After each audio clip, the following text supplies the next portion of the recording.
Oi, I'm gonna go to bed. Fine. You want me to look after your chips for you then? No. What? Why not? 'Cause you'd end up spending all my money on sake and women, the figure said, as he swept up all his winnings into a bag. No, I wouldn't. They don't serve sake on this boat. The answer's still no. Now give me the room key so I can go to bed. He grabbed the key from the other man and walked up to the counter so he could exchange his chips for cash. Hello. I'd like to cash out these chips, please, he asked the lady behind the counter. All right. I just need your name, room number, and the amount you'd like back in cash. Reiko, 307, and I'd like 1,000 back, said Reiko. Okay, we'll have that delivered to your room shortly, said the exchange lady as she gathered up the chips. Have a nice night. As Reiko walked back to the cabin he was sharing for the week, he thought back to that morning. Flashback. Oi, Gaki put this on. Arrow Senin. Why do you want me to wear an eye patch? It's part of the disguise you'll be wearing while we're on the boat to jungle country.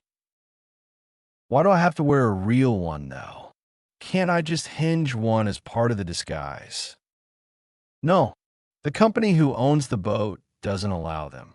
It helps keep missing Neens and bandits from using their boats. Besides, there are seals on the boat itself that will cancel it anyways. Oh, that makes sense, I guess. Naruto had managed to gain a little intelligence on his travels. It wasn't anywhere close to Shikamaru's smart, but at least it was a step in that direction. Here's the rest of the stuff you need, said Jiraiya, as he handed Naruto some clothes and a small paper bag. What's in the bag, Arrow Senin? It has some hair dye, a contact lens, and some makeup to cover your whisker marks. Naruto groaned at this.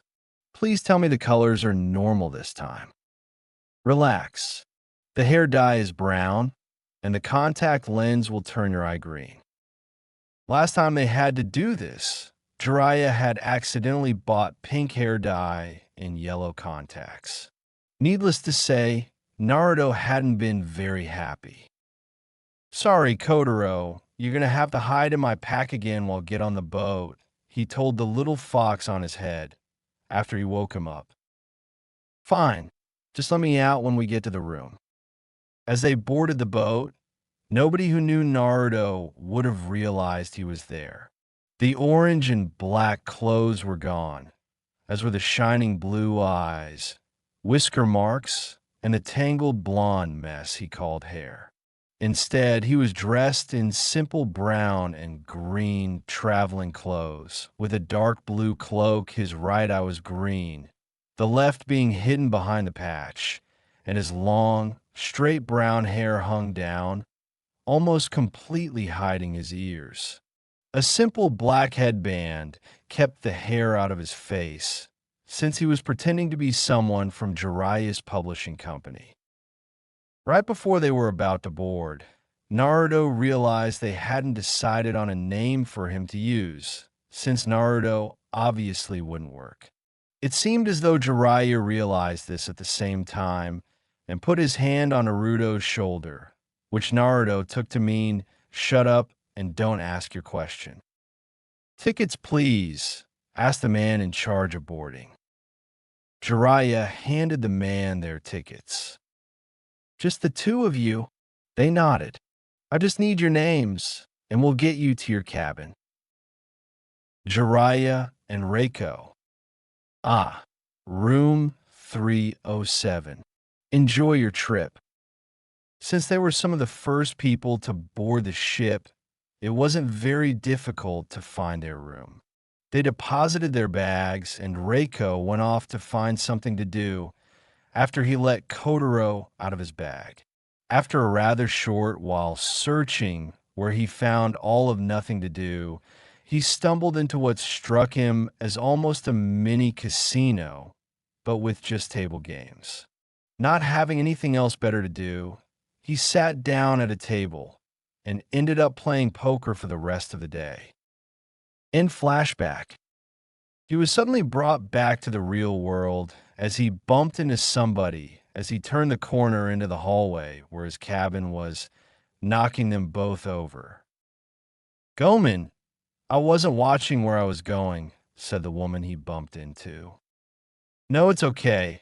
I wasn't watching where I was going either," said Reiko as he got a look at who he ran into. She was about an inch or two shorter than him, with pink hair and green eyes. She was wearing a sleeveless red shirt, a pink skirt over black shorts, and knee-high black boots. As she stood up, he noticed a Konoha Hittite on a red band, which she had tied up her hair with. "Hey, you okay?" she asked. "Huh? Oh, sorry. You just reminded me of someone I haven't seen in a long time," he said. "Oh, well, enjoy your trip," she said as she ran off toward her cabin, which was just a couple cabins down from his. As soon as he made note of the number on her door, he left to go find Jiraiya. He found him still at the poker table, though he had already cashed out. He went up to him and tapped him on the shoulder. "Oh, what do you want, Reiko?" "I need to talk to you for a moment."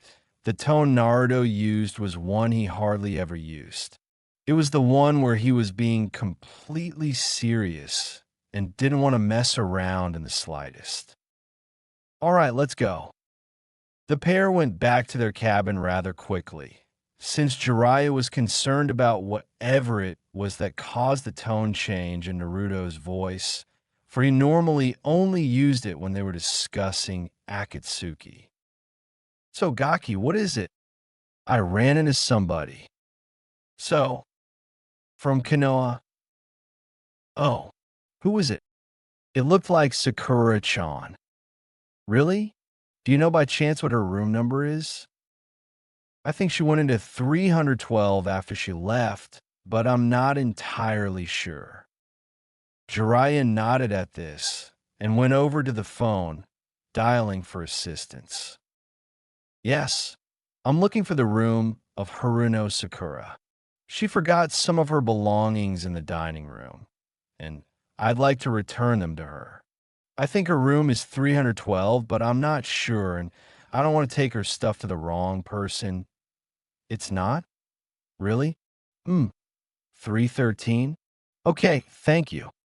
"So," Naruto asked, "well, her room is 313, not 312, but it would seem that you did run into Sakura. So can I go say hi?" "No, why not? We'll go say hi. Can we bring Kotaro?" "As long as he changes to look like a person." As soon as he finished speaking, the tiny fox, which was red, with black tips on his ears and tail, had changed into his human form. He looked to be about 12, for he was a rather young fox. He had red hair, with streaks of black in it, yellow eyes, and was wearing clothes similar to Reiko/Naruto. "Let's go." Sakura had just finished the scroll she had been reading and was about to get in the shower when she heard someone knocking on the door. "I'll get it," she told the girl she was traveling with. She opened the door to find the Toad Sage, the man she ran into earlier, and what looked like the man's son. "Jiraiya-sama," she asked, confused slightly as to why they were there. "Jo, Sakura. Can we come in?" "Why, yeah, of course," she said, before turning to her teammate. "Hinata, we have guests."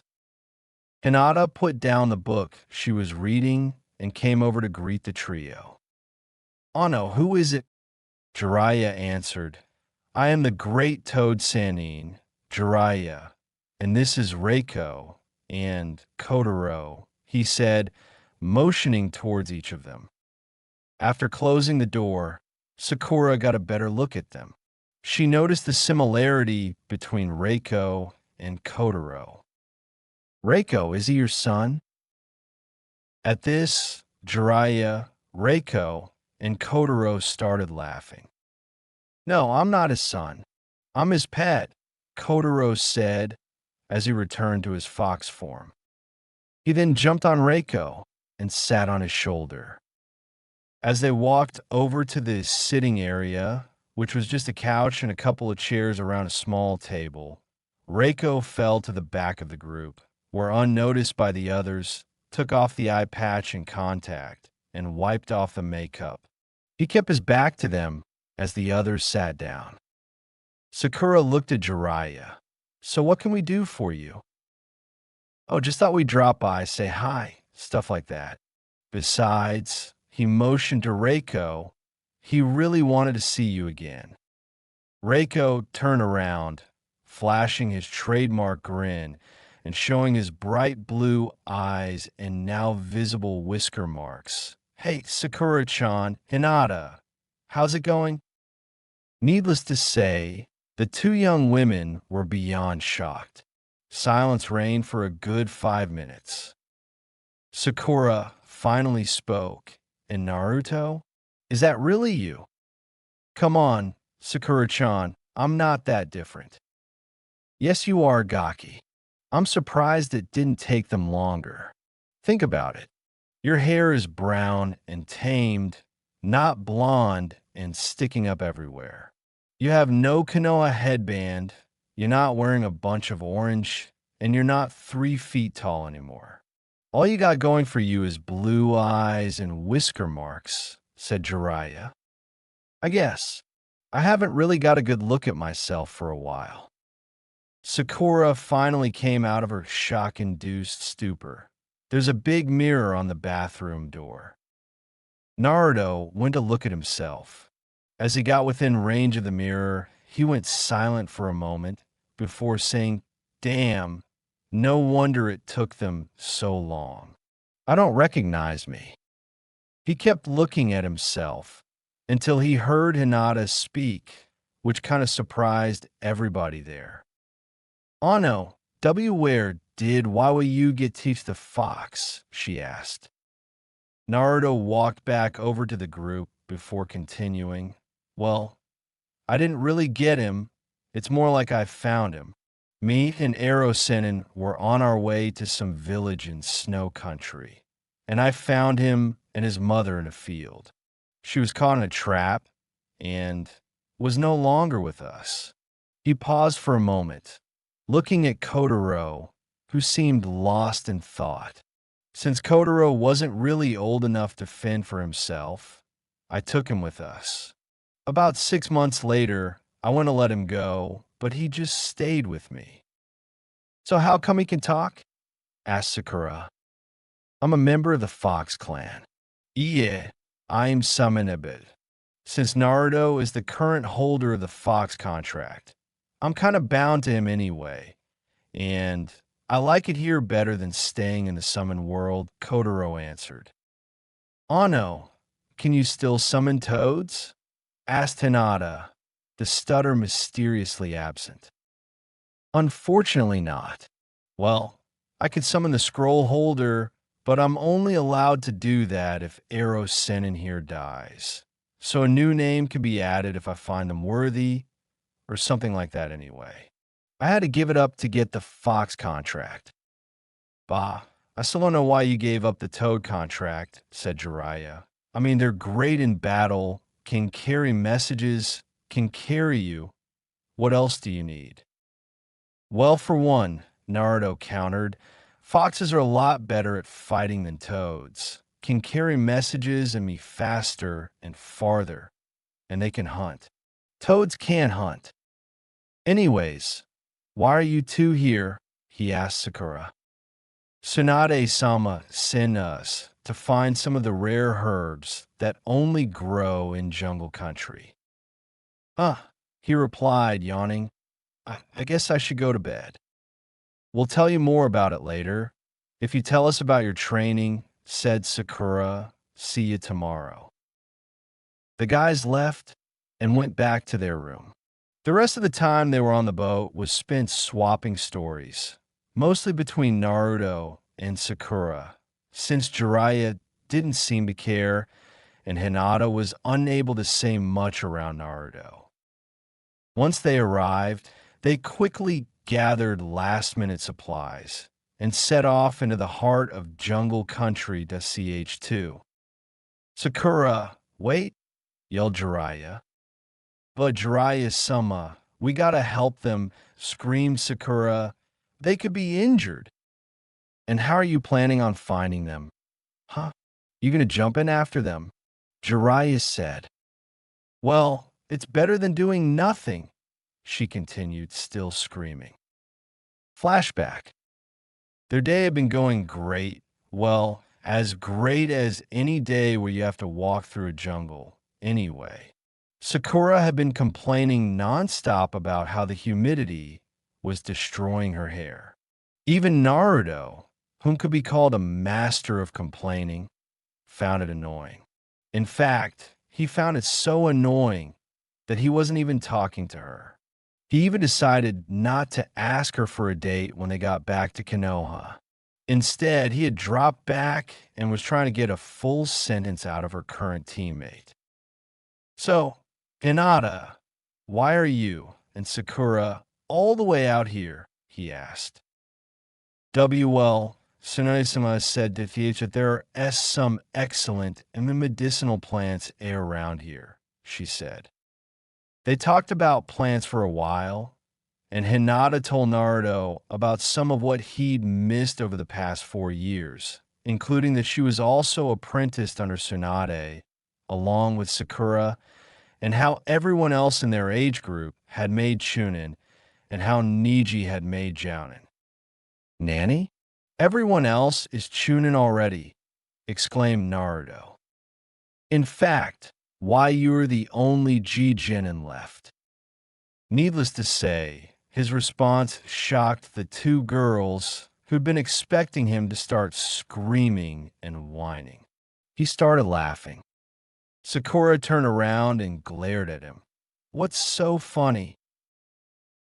I'm not a genin. I passed the exam in Suna a couple of months ago. He replied. They swapped exam stories for the next hour or so until they got to the bridge. It was your stereotypical jungle bridge, made of vines and rotting planks, over a huge canyon with a river at the bottom. It was about 50 feet above the river and maybe 100 feet across. Oi, Naruto, send one of your foxes across to check out the anchors on the other side and to see if the boards will hold weight, said Jiraiya. Sure, Arrow Senin. Kuchiyose no Futsu, Naruto replied, as he was covered in smoke. Foxes? I guess he wasn't kidding about that, thought Sakura. As the smoke cleared, a knee-high red fox appeared. Yo, Naruto-sama, what ya need? Asked the fox. Just for you to check out this bridge. It looks really old, and we don't want it to collapse on us. Oh, and check the anchors on the other side, too. He told the fox. Okay, be right back. As soon as the fox took off, the girls looked at him. Okay, Naruto, spill it. Who taught you to summon foxes? Demanded Sakura. Someone very important to me, he lied, not wanting to tell them about his tenant. Oh, come on, tell us. Saw the... Not happening. Fine, if you can't tell us who taught you, can you at least tell us who the boss is?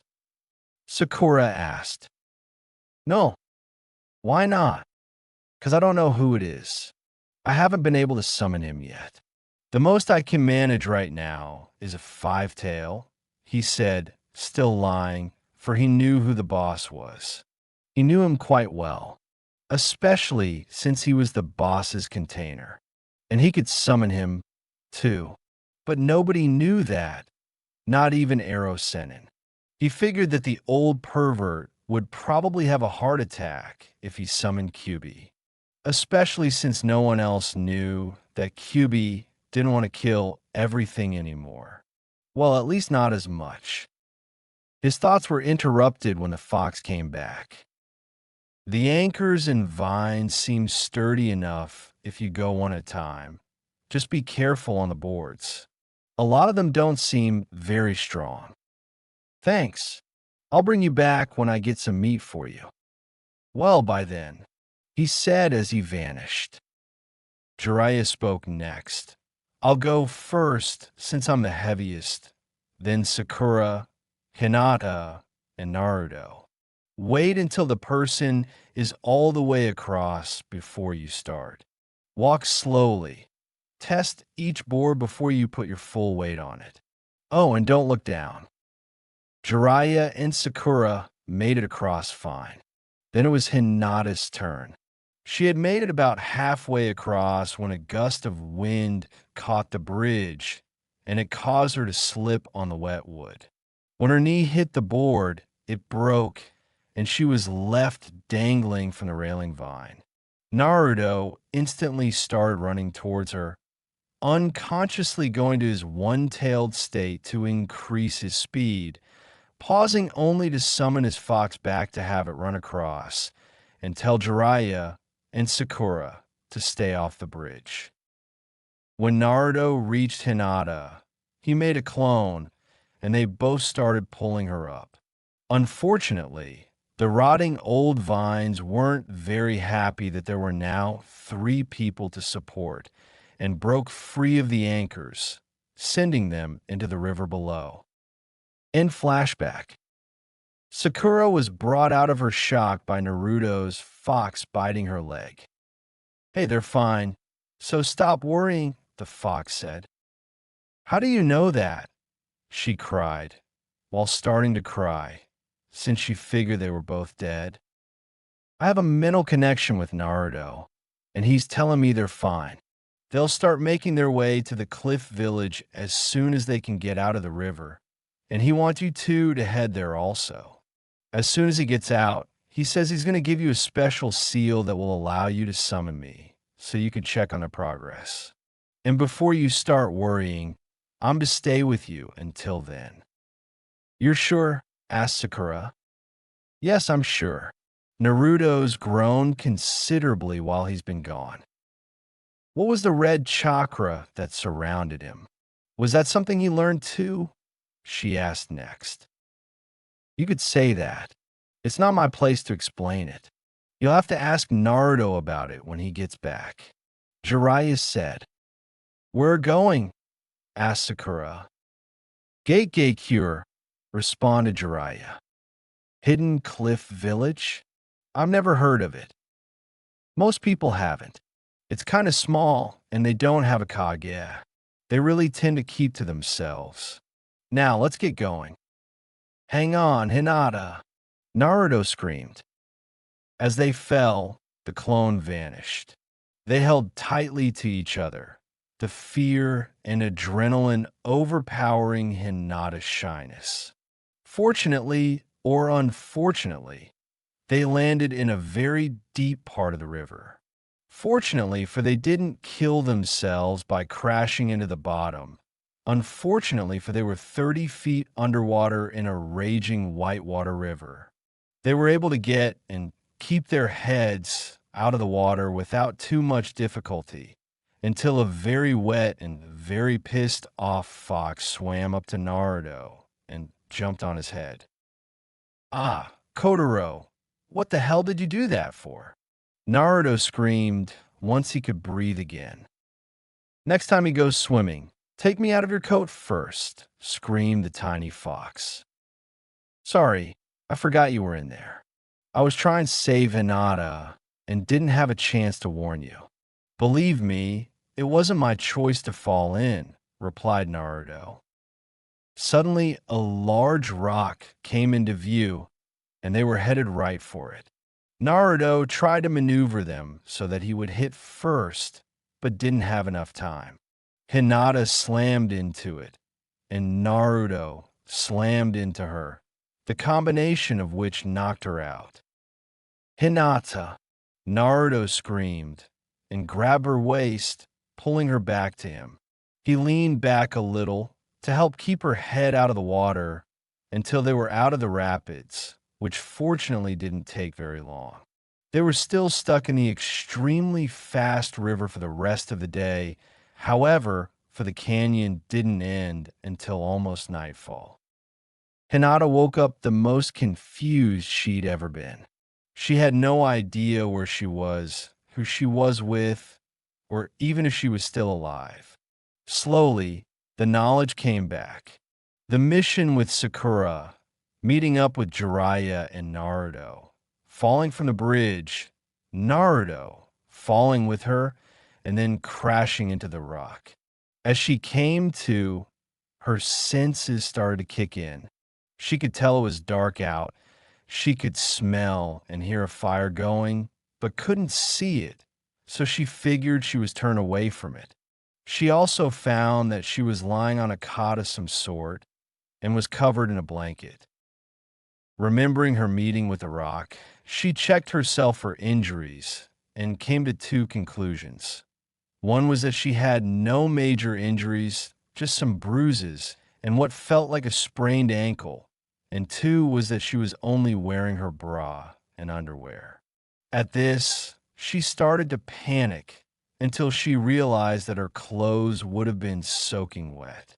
She started looking for them and saw them hanging by the fire. She also saw Naruto sitting there with his back to her, probably to give her some privacy. She also saw a fox with him. "Hey, Naruto, I think she's awake," the fox said. "Ah, good," Naruto said as he spun around on the log he was sitting on. "Are you okay, Hinata?" "Oh no, I think so. My ankle hurts, though." "Oh, that's good." Naruto sighed in relief as he walked over and sat down beside her. "What do you mean, Naruto-kun?" she asked. He was quiet for a while, until he said, "You almost died." Flashback. "Hey, Kit, you better hope this canyon ends soon." "I don't think she's breathing," said Kyūbi. "Huh? She's not breathing? How long since you noticed?" he asked the fox. "I don't think it's been very long since she stopped, but you better hurry and get her breathing again." Kyūbi told him. "Hey, over there, I see a shore we can get out at," yelled Kotaro. They swam to the shore, Naruto pulling the unconscious and not breathing Hinata behind him. Once they got out of the water, Naruto laid Hinata down on the sand. "Kit, listen to me. You need to take her coat off." Naruto took her coat off and rolled it up, sticking it under her feet. He took off his own and put it under her head. "Now you need to let me take over." "Are you sure? Do you want to save her or not? It would take too long to explain what you need to do." "All right, Fine. Just hurry up." Once again, Naruto went into the one-tailed state, but this time the cloak extended to cover both Naruto and Hinata. While this was happening, Kyūbi started doing CPR on Hinata. He went on for a few moments until she started to cough up the water that was in her lungs. Once she coughed most of it out, Kyūbi gave back control, and the cloak receded back into Naruto's seal. As Naruto proceeded to check her for other injuries, she managed to mumble "R" Kun before passing back out. In flashback. After that, I set up our camp, and that's really about all you missed, he told her, leaving out the parts with Kyūbi. "Oh no, Naruto-kun, W was the red chakra that surrounded you, W, when you tried to catch me on the bridge?" she asked. "Red chakra. Oh no, W when you grabbed me. Why you were S surrounded by red chakra. Is it some kind of new ability?" As soon as she finished, Naruto looked like he'd just been hit by about 50 Tsunade punches at once, as he realized she had seen his fox cloak, although she didn't know what it was. He was starting to panic when she mentioned it being a new ability. "Yeah, that's it. It's a new ability I have. It makes me stronger and faster. He had been slowly walking towards her while they were talking, and leaned rather close to her as he finished, which caused her to dive back under the blankets, as she had just realized that Naruto was only a few feet away from her, and the only thing preventing him from seeing her in her underwear was a small blanket.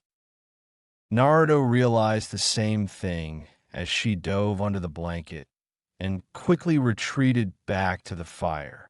As soon as Kotaro saw his face, which was rather red, he started laughing, which resulted in him being hit on the head. Naruto quickly gathered up Hinata's now dry clothes and tossed them on a cot. Your clothes are dry now. I'll be back in a little bit so you can get dressed. Not trusting herself to speak, she just nodded from under the blanket. When he returned, he noticed that she was dressed and had fallen asleep. Noticing that it was rather late, he too found a spot and fell asleep. Naruto awoke to one of his favorite smells on earth, Astalhamen. He got up and stretched, since falling asleep while sitting against a tree hadn't been the most comfortable position to sleep in. Naruto then snuck up behind Hinata before leaning very close to her ear and mumbled, ramen, which scared her so bad she flung the teapot she had been boiling water in, which still had water in it, at Naruto. Through a combination of luck and the fact that Naruto had fallen over laughing, the metal teapot flew over his head. And Naruto-kun, don't scare me a little like that, she stammered as she tried to regain her composure. I'm sorry, I couldn't help it, he replied, still laughing. I'll try not to do it again. After they ate, they packed up their camp and headed off into the jungle. It wasn't a very easy trip. There were no branches they could jump between, and the ground covering was so thick that they barely made any progress at all. By the end of the day, Naruto figured that they had gone about 5 miles or so from the river, and they were exhausted, so much so that they didn't even bother to make a fire. They just ate some jerky that Naruto had in his pack. After that, Naruto promptly sat down against a tree and fell asleep. Hinata soon followed, but managed to set up the cot first. Hinata woke in the middle of the night to a thrashing sound.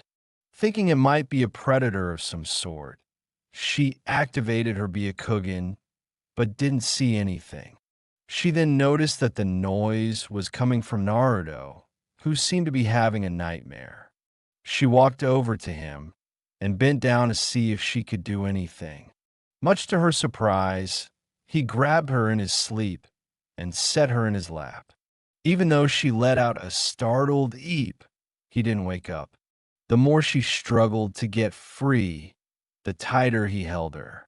She eventually stopped trying to escape and realized he wasn't thrashing around anymore. Pretty soon, she fell back asleep, blushing furiously. When Naruto woke up, his first thought was that he wasn't leaning against the tree anymore. His second thought was that a branch or something fell out of the tree, since there was a weight on his chest. When he tried to open his eyes to see what it was, all he could see was a deep indigo blue. Once the object on his chest moaned and shifted a little, he realized that it wasn't a branch. It was Hinata. He shifted her sleeping form a little so he could see her face, and was amazed at how peaceful she looked. Like an angel, he thought. She mumbled while starting to wake up. She felt incredibly comfortable. She was content to stay in that perfect world of semi-consciousness until she realized that it was moving up and down as if it were breathing. When she opened her eyes, the first thing she saw was a pair of the brightest blue orbs she'd ever seen. The voice came from the direction of the orbs, which she realized were eyes. And not just any eyes, but Naruto's eyes. And they were about 6 inches away from hers. The thought of where she was finally hit. She was lying on his chest, and her head had been against his neck. Her hands had been curled up between them, with her legs off to the side. She tried to roll off of him as her face threatened to kill her by pulling all the blood in her body to her cheeks and forehead, but Naruto just grabbed her and didn't let her leave, which just made her face darker, if that was possible. She then tried to hide her face in his chest, which just made him laugh, until she decided to peek up at him. "You know," he said, looking down at her, "you look kind of cute like that." She replied to that the only way she knew how. She fainted CH3. After she passed out, Naruto had put her back on the cot and then started trying to figure out where that comment had come from. He figured out that he had been having another nightmare and had probably woken her up while he was flailing about, and he must have grabbed her when she came over to see if he was all right. The part that confused him was that she stayed there, and when he woke up, she seemed to be enjoying it. If he had done that to Sakura, she would have promptly punched him in the face for grabbing her. And if, for whatever reason, she was to wake up on top of him like that, he would have ended up with a serious case of dead. Since he'd met up with Sakura and Hinata, though, he felt different. Sure, he still felt drawn to Sakura, but for some reason, he just didn't want to ask her out anymore. He couldn't explain why, he just didn't. Hinata, though, was a totally different story. Just looking at her made his heart speed up, and that was before his gaze went past her neck. He had tried repeatedly not to think about when he had removed her clothes after he got her out of the river, but he couldn't keep the images of what he had seen out of his mind. Damn, she's perfect, he had thought. He knew he liked Sakura, but this was so much deeper. He was brought out of his thoughts by Hinata returning to the conscious world, and they both decided to ignore how they'd woken up, since neither really knew what to say. They ate some wild berries for breakfast and set out again. They walked for about an hour in silence, until Hinata decided to start conversation. "Ano, you said you were in the Chunin exam in Suna, right?" "Huh. Oh yeah, I was. Why didn't I see you there?" "You were there." "Along with several clan members, yes. We came to watch my sister, Hanabi." Naruto suddenly smirked. He had defeated Hanabi in the last match of the finals. She lost in the final match, didn't she? "Yeah, it was a close match though. Tell me about it. Your family's techniques hurt like hell.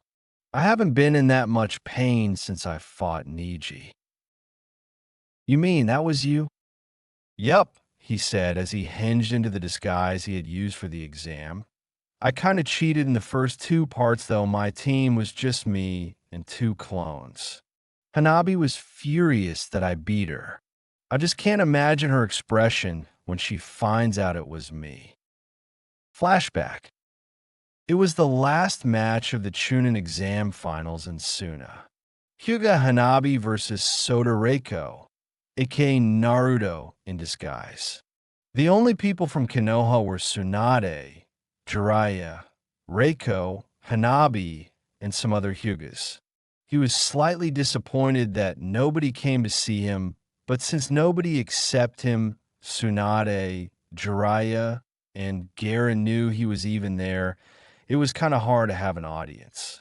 Glancing around the stands, he looked around at the people of Suna for a few moments, until his gaze landed on the Kage box. Tsunade and Gara were there, along with his perverted sensei.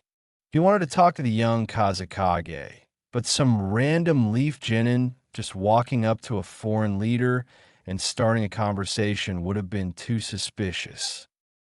Naruto was brought out of his thoughts by the voice of the proctor asking them if they were ready to start. He looked to the proctor and nodded. Hanabi just glared and activated her Byakugan. Final match, Soda Reiko versus Hyuga Hanabi begin.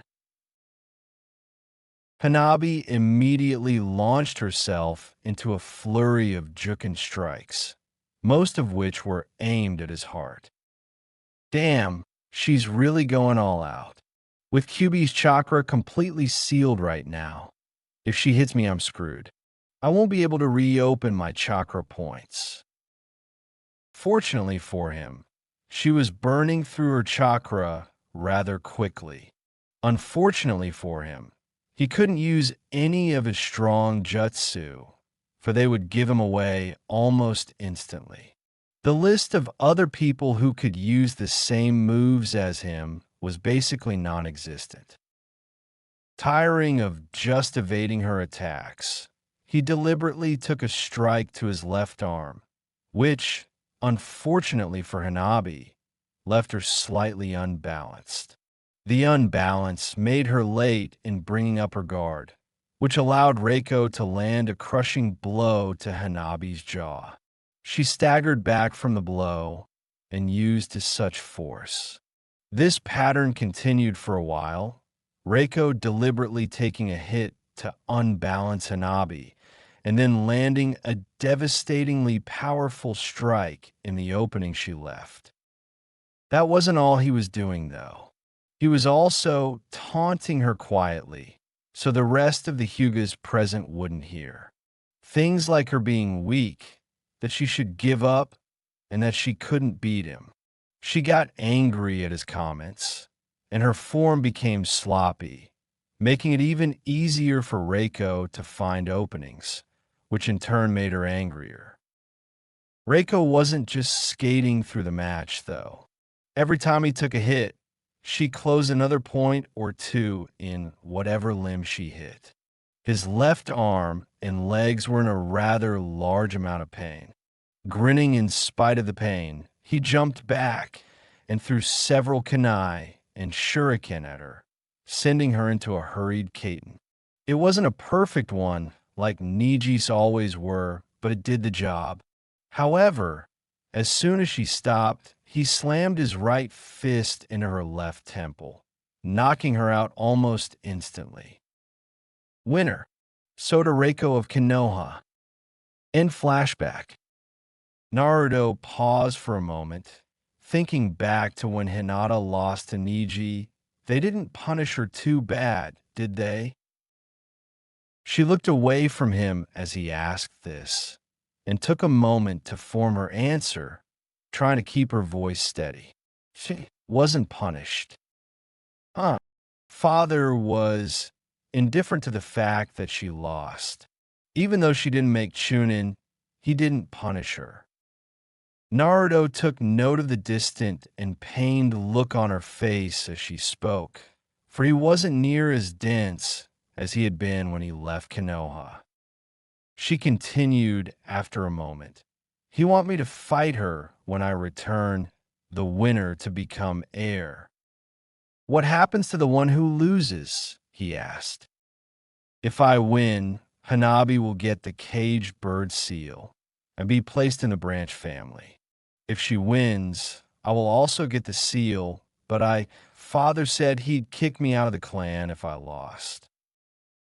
Naruto was furious. To think that a man could do this to his own daughters sickened him. Even though he never had a family, he knew that what Hayashi was doing was wrong. He turned to Hinata before saying quietly, I will find a way to stop this. Even if I have to take on the entire Hyuga family by myself, I will help you fix your clan. She looked at him, a little shocked. He was showing a side of himself that hardly anyone had seen before. Gone was the goofy grin and obnoxiously loud voice. He was projecting an aura of quiet fierceness. His eyes radiated determination and power. She was even more surprised when he summoned a three-tailed fox. The fox was a rich reddish-brown color and big enough for them to ride on. She also noticed a black leather collar around its neck. "How may I be of service?" Naruto-sama, the fox asked. Taking note of the feminine voice, Hinata assumed the fox was female. "How many times do I have to ask you not to call me that?" "Masami," he said. "Anyway, I need you to carry us to the hidden cliff village." "That shouldn't be too difficult, Naruto-san. When do we leave?" "As soon as Kotaro gets here." "Oh, and you might want to cover your ears for this," he said, while taking a strange whistle out of his pocket. "You too, Hinata."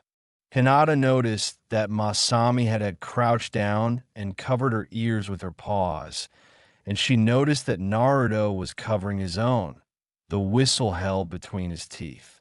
Just as she covered her own ears, he blew into the whistle. To her it seemed nothing happened, but to Masami, it looked painful. "Did it work?" Hinata asked him. "I didn't hear anything." "Most people can't. It's a fox whistle. Only animals can hear it. Kiba might be able to, though, since he has heightened senses." As he finished, Kotaro came bounding up out of the dense jungle and jumped onto Masami's head. "Hi, Masami," he said to the fox. "What do you want, Naruto?" "We're leaving," he said, as he placed Hinata on Masami's back. "Now."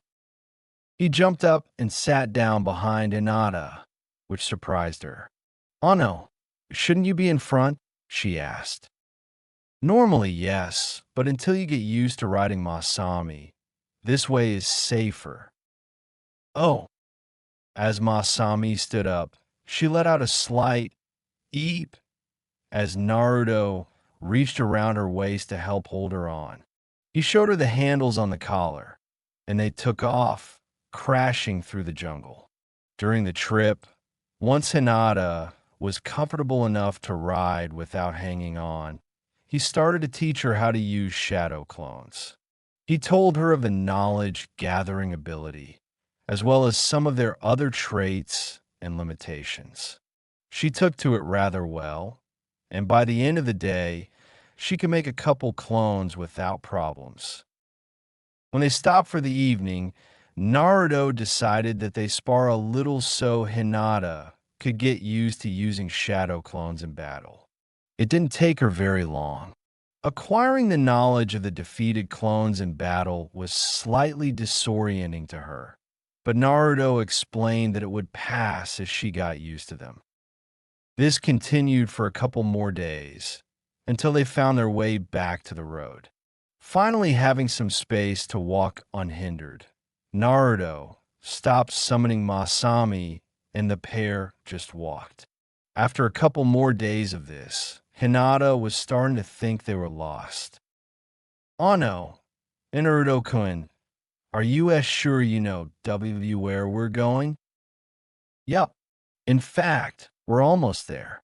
As soon as I can find the symbol, we'll be all set." "Symbol." "Hi.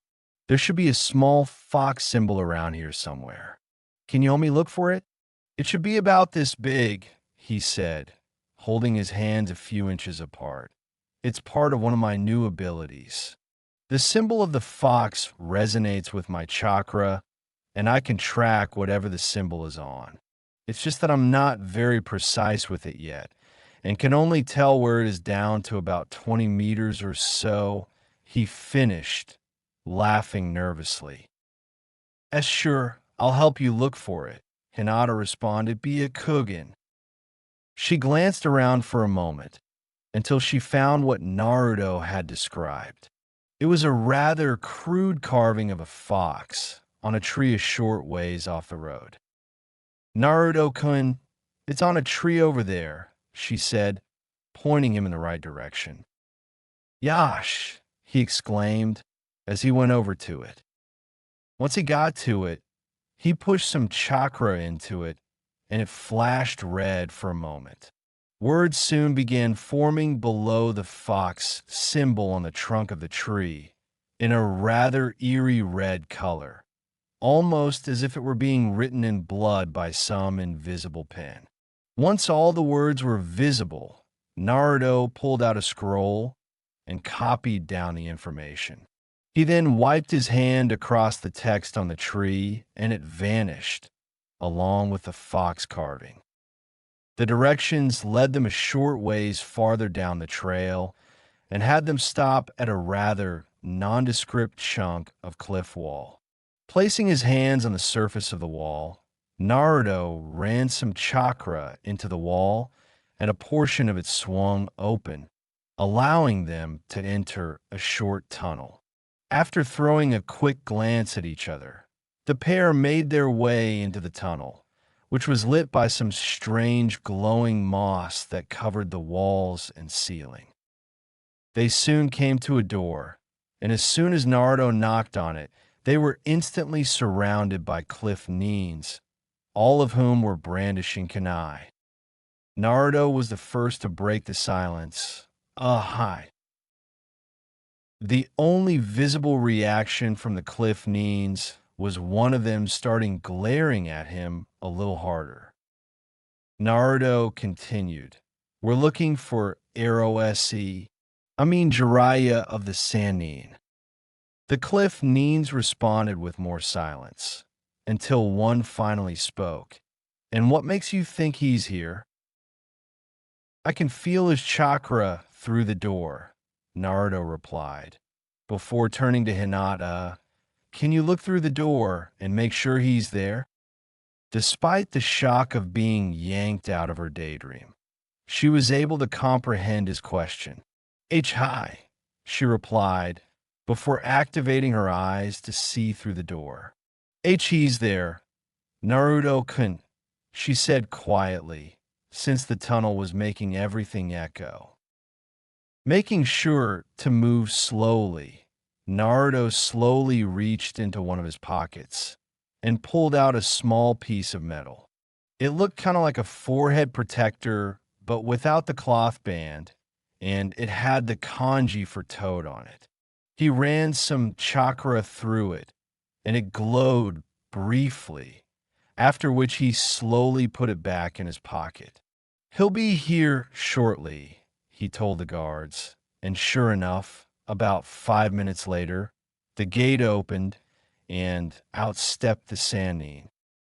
"It's okay. They're with me," he told the guards, who finally relaxed and put away their kunai.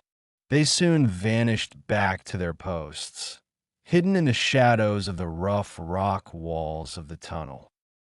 As they walked through the village, Naruto and Hinata told Jiraiya about what happened to them after they fell off the bridge. Or, rather, Naruto told Jiraiya, and Hinata just mumbled quietly. "Oh, Naruto, I got a message from Tsunade. She said that she found an important document relating to you. More specifically, your past," Jiraiya told Naruto. Naruto looked confused for a moment, before his face lit up. "You mean she found my by dash?" Jiraiya cut him off. "SHHHH, and yes, she found that document you asked her to look for." "Anna, what document W was she looking for?" Hinata asked.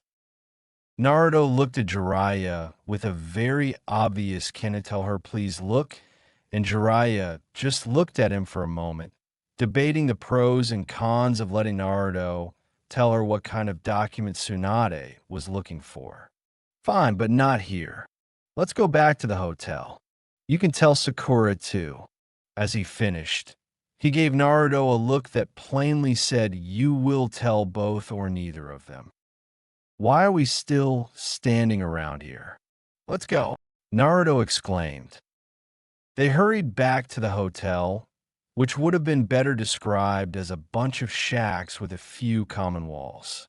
It was in a rather poor state, with peeling paint, rusty hinges, and the roof looked like it might cave in at any moment. "This is the hotel," Naruto asked, obviously having something more hotel-ish in mind. I know it isn't much, but it's all they have. This area doesn't really attract tourists. Once they all were inside the hotel, Jiraiya cast a sound barrier to keep them from being overheard. Go ahead, Naruto. Bachan found my birth certificate, he exclaimed. Now I can learn who my parents are. He turned to Jiraiya. So where is it? I want to see it. The two girls were still in shock that Naruto would learn who his parents were. This one piece of information, which everyone else had their whole lives, he had lived his whole life, until now anyway, without. Naruto was still looking expectantly at the Sannin. What? I don't have it with me, Jiraiya said, brining the girls out of their stupor. You actually think Tsunade would send something like that? Besides confirming that she found it, all she said was that both of your parents are dead and that you can see the real thing when we get back to Konoha. Naruto's face fell with the mention that both his parents were dead. Eventually, he just curled up in a corner and seemed to fall asleep. The other three gave him space and also turned in for the night. Ch4. When they awoke the next morning, Naruto was gone. A quick search of the village showed he wasn't there either. Regrouping at the hotel, they noticed all his stuff was gone, too, and came to the conclusion that he was outside the village and, according to Jiraiya, was probably training to let out his pent-up emotions. Sure enough, the trio found him a short ways away from the village, in a small clearing. To their surprise, however, there was no evidence of him training, at least not the kind they were expecting. There were no craters, damaged trees, or any other disturbance to the environment. What they found was Naruto sitting there with 4 large scrolls in front of him, and several tossed around the clearing, and seeing as how they were all crumpled up, apparently worthless. Sakura was the first to speak. Naruto, what are you doing? Never in her wildest dreams did she ever picture Naruto in this type of situation. When he spoke, he was uncharacteristically quiet. I figured out a way to get us home by tomorrow night. Hinata spoke next. How is that possible? It took Sakura-san and I 2 weeks to get here. I'm going to summon us all to the forest outside Konoha. Well, you're going to summon yourselves there. That's what the scrolls are for. I already checked to make sure it would work, and Kotaro is there making sure nothing disturbs the landing scrolls. He looked to the girls. Do either of you summon? He asked. Tsunade-sama has thought about letting us both sign Katsu's contract, but we haven't yet, replied Sakura. Naruto showed them the needed hand signs and said, do these signs and then pour as much chakra into the seal as you can. They won't trigger until you use enough, and don't worry about using too much. Just go one at a time, and I'll catch you. With that said, Naruto ran through the seals, shouted Kuchios no Jutsu, and vanished in a cloud of smoke, along with the scroll he had stood on. Jiraiya-sama, what did he mean by catch us? Sakura asked. Oh, nothing really, he replied. It's just that if you use too much chakra, you tend to show up a few feet off the ground. The first time Naruto did it, he used way too much and ended up appearing even with the top of a tree. But don't worry, he said, seeing the scared looks emerging on their faces. Neither of you have anywhere near enough chakra to show up that high. So then, which one of you is going first? The two girls just looked at each other for a moment before Sakura volunteered to go.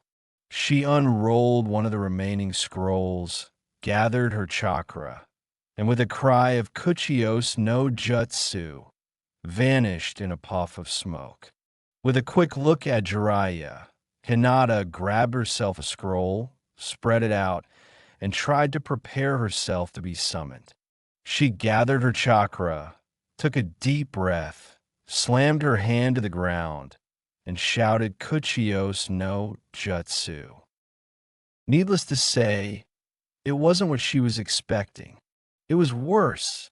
It felt like someone was trying to squeeze her insides out through her mouth, along with severe disorientation and nausea. As suddenly as they came, the squeezing feeling and disorientation went away, just in time for her to realize she was 10 feet in the air with nothing between her and the ground but the scroll she used to get there. She braced herself as she fell, expecting to slam into the ground, but to her surprise landed in a set of strong and muscular arms. Arms that curled on her back and knees, so she basically landed bridal style on those arms. As she regained her bearings, she noticed that it was Naruto who caught her. She also noticed Sakura in the arms of a Naruto clone, right before she punched it in the face, causing it to dispel, which in turn dumped her onto the ground. Grumbling loudly, she tried to get up, only to be overcome by nausea, fall over again, and throw up. Blushing madly, Hinata realized that Naruto still hadn't put her down and was walking over to some trees. He gently set her down under one of them and went back to get Sakura. She shook her head and, as she tried to stand again, lost her balance. Only this time, Naruto caught her, swung her up in his arms the same way he had carried Hinata, and carried her over to where Hinata was sitting and set Sakura down next to her. While Naruto waited for them to recover, he sat a short ways away from them, deep in thought. Or rather, that's what it looked like he was doing. He was actually having a conversation with his inner captive. "Hey kid, I'm sorry about your parents." This shocked the blonde. While it was true that the fox inside him had gotten much nicer over the 4 years he had been traveling with the perverted sage, the fox had never spoken to him like this before. He wasn't the only one who felt strange about the admission. Kyūbi was busy trying to figure out exactly when he had started to care so much about the mental well-being of his container. Being sealed inside of Naruto did allow him partial access to his thoughts and memories, and he actually felt bad about the way Naruto had been treated as a child, although he was at the same time surprised that the boy had never snapped or lost his optimistic view on life. "Thanks. It means a lot." Before the fox could continue, Jiraiya appeared, and it seemed that the girls had recovered as well as they were walking over to Naruto. Hinata was staring at the ground a few feet in front of her, and Sakura looked like she was going to kill Naruto as soon as he got within arm's reach of her. Much to his surprise, however, she didn't hit him. She didn't even yell at him. She just glared at him for a moment before saying, "Thanks for catching us." He laughed nervously. "No problem. If you ever do that again, though, dash. Yeah, I know, you'll kick my ass, beat me to within an inch of my life, and so on. Let's just get going, okay? I want to know who my parents are." With that, he turned to start walking towards Konoha, but only made it a few steps before he fell over. I guess those 3 trips summoning myself took a lot out of me.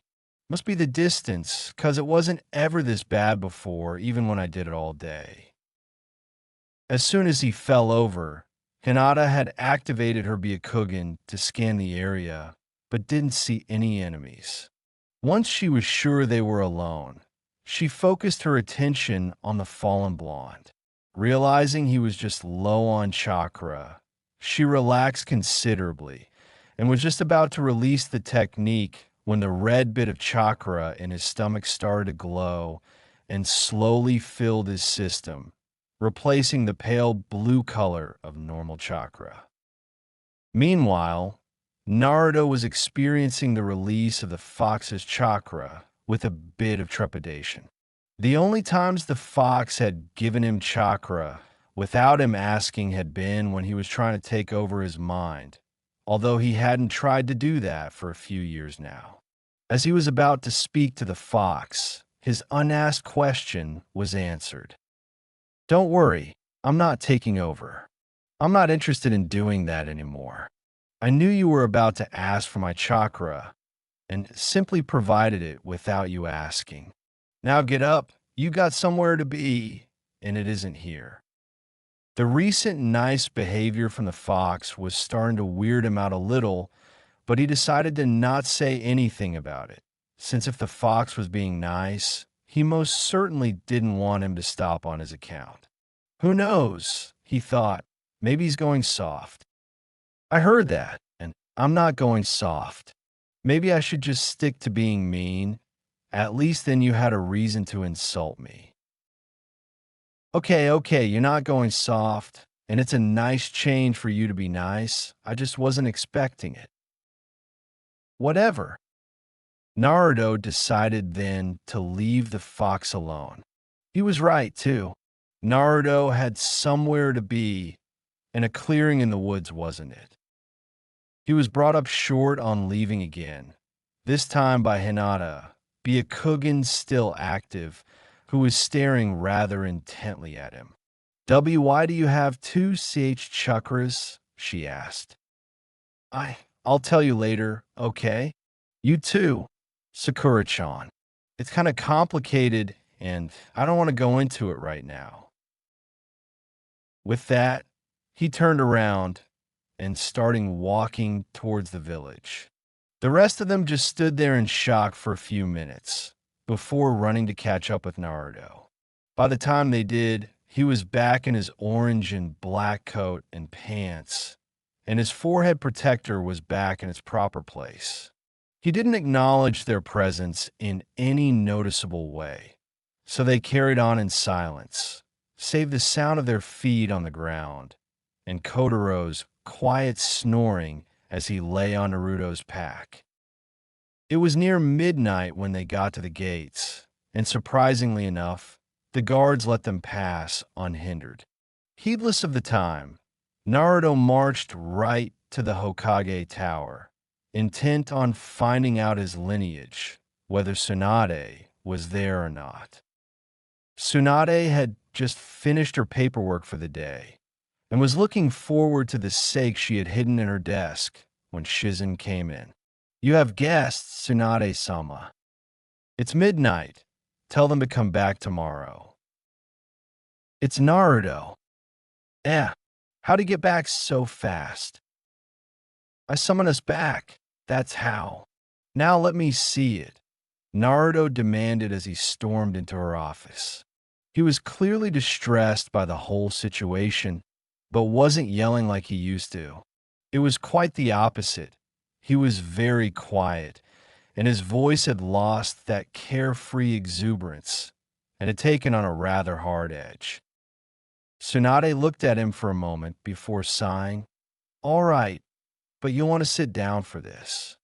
She pulled open a drawer in her desk and pulled out a rather old scroll. It was stuck in a box of the Third's old stuff. That's why it took so long to find.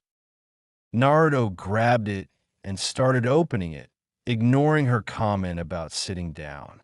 Those present in the room watched his eyes scan the aged paper for a moment, until his eyes grew large, and he fell backwards into a chair. He sat there in a daze for a few moments, until Sakura picked up the fallen paper and read it for herself. This document is to certify that Uzumaki Naruto was born on the 10th day of October to Namikaze Minato and Uzumaki Kushina. Official witness to the birth, Hatake Kakashi. The rest of the words on the paper were lost to her as she numbly held the paper out so Hinata could read it. Her brain was on overload. Naruto is the son of the fourth? I never knew the fourth had a child. They do look similar, I guess. He knew, Naruto said quietly, bringing the girls out of their shock-induced stupors. He knew. This whole time he knew who my parents were, and he never told me. Just then, Kakashi happened to walk into Tsunade's office.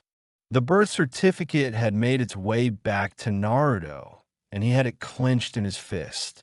Naruto immediately began tearing into Kakashi, demanding to know why he never mentioned his lineage. After several minutes, Kakashi was finally able to defend himself, and he began his explanation. Naruto, I want to begin by apologizing to you. I was ordered by the fourth to not tell you until you turned 18. Kakashi pulled a piece of scroll out from his pouch and gave it to Naruto. Those were his final words to me. To keep you safe, protect you, and when I deemed you strong enough to tell you about your parents. I was planning on telling you when you got back, but it would seem that Tsunade-sama beat me to it. You're also to be given the rest of the belongings of your family. Tsunade continued, that is correct. You, Naruto, are to receive your family house, all of its contents, and you are to inherit your family's rather substantial financial assets. Congratulations, Naruto. You are now one of the richest people in Konoha. It was too much for the blonde ninja. He went from being an orphan with no past or family to being the son of the greatest ninja in Konoha's history, from living in a tiny-ass rundown apartment that he was massively overcharged for, to owning one of the nicest houses in the village. His brain went into overload, and he fainted. Naruto awoke to white. As he got his bearings, he realized that the white ceiling he was looking at was the white ceiling of the hospital. He peeked under the sheets. At least I'm still dressed. They must not intend for me to stay very long, he thought. He looked over as Sakura walked into his room. Geez, Naruto, how much chakra did you use yesterday? By the time we got you checked out, you were suffering from one of the worst cases of chakra exhaustion I've ever seen. Any normal person would have probably died. Hey, are you even paying attention to me? Gomen, Sakura, but when can I go? The question caught her completely off guard. Not because of the question, since he asked it every time he was in the hospital, but in the way he asked it. He said it quietly, his voice betraying little of what he felt, and he said it to the sheet he was lying under, instead of to her. Yeah, you can go, just don't push yourself for a couple days, okay? Sakura said slowly, still recovering from the shock of his mood change. Hey, you sure you're all right? You can talk to me anytime if you need someone to listen, all right? It took him a minute before he responded, saying, I'll be fine. I just need some time to let it all sink in, I guess. So stop worrying about me. I'll be all right. With that being said, he got off the hospital bed and walked out of the hospital. The view of Konoha from on top of the fort's head was the best in the village. If the light was right, the main gate was even visible. The great view was lost on the current occupier of the head. However, as he sat with his back to the cliff, staring at his lap, it was his place to be alone. Well, on his terms anyway. He used to come here to escape the mobs that tried to beat him senseless when he was a child. Once he started pranking the village, he would go there to hide from the Chunin sent to find him. Nowadays, he came here to think. And that's what Naruto was doing, sitting on his father's head, thinking.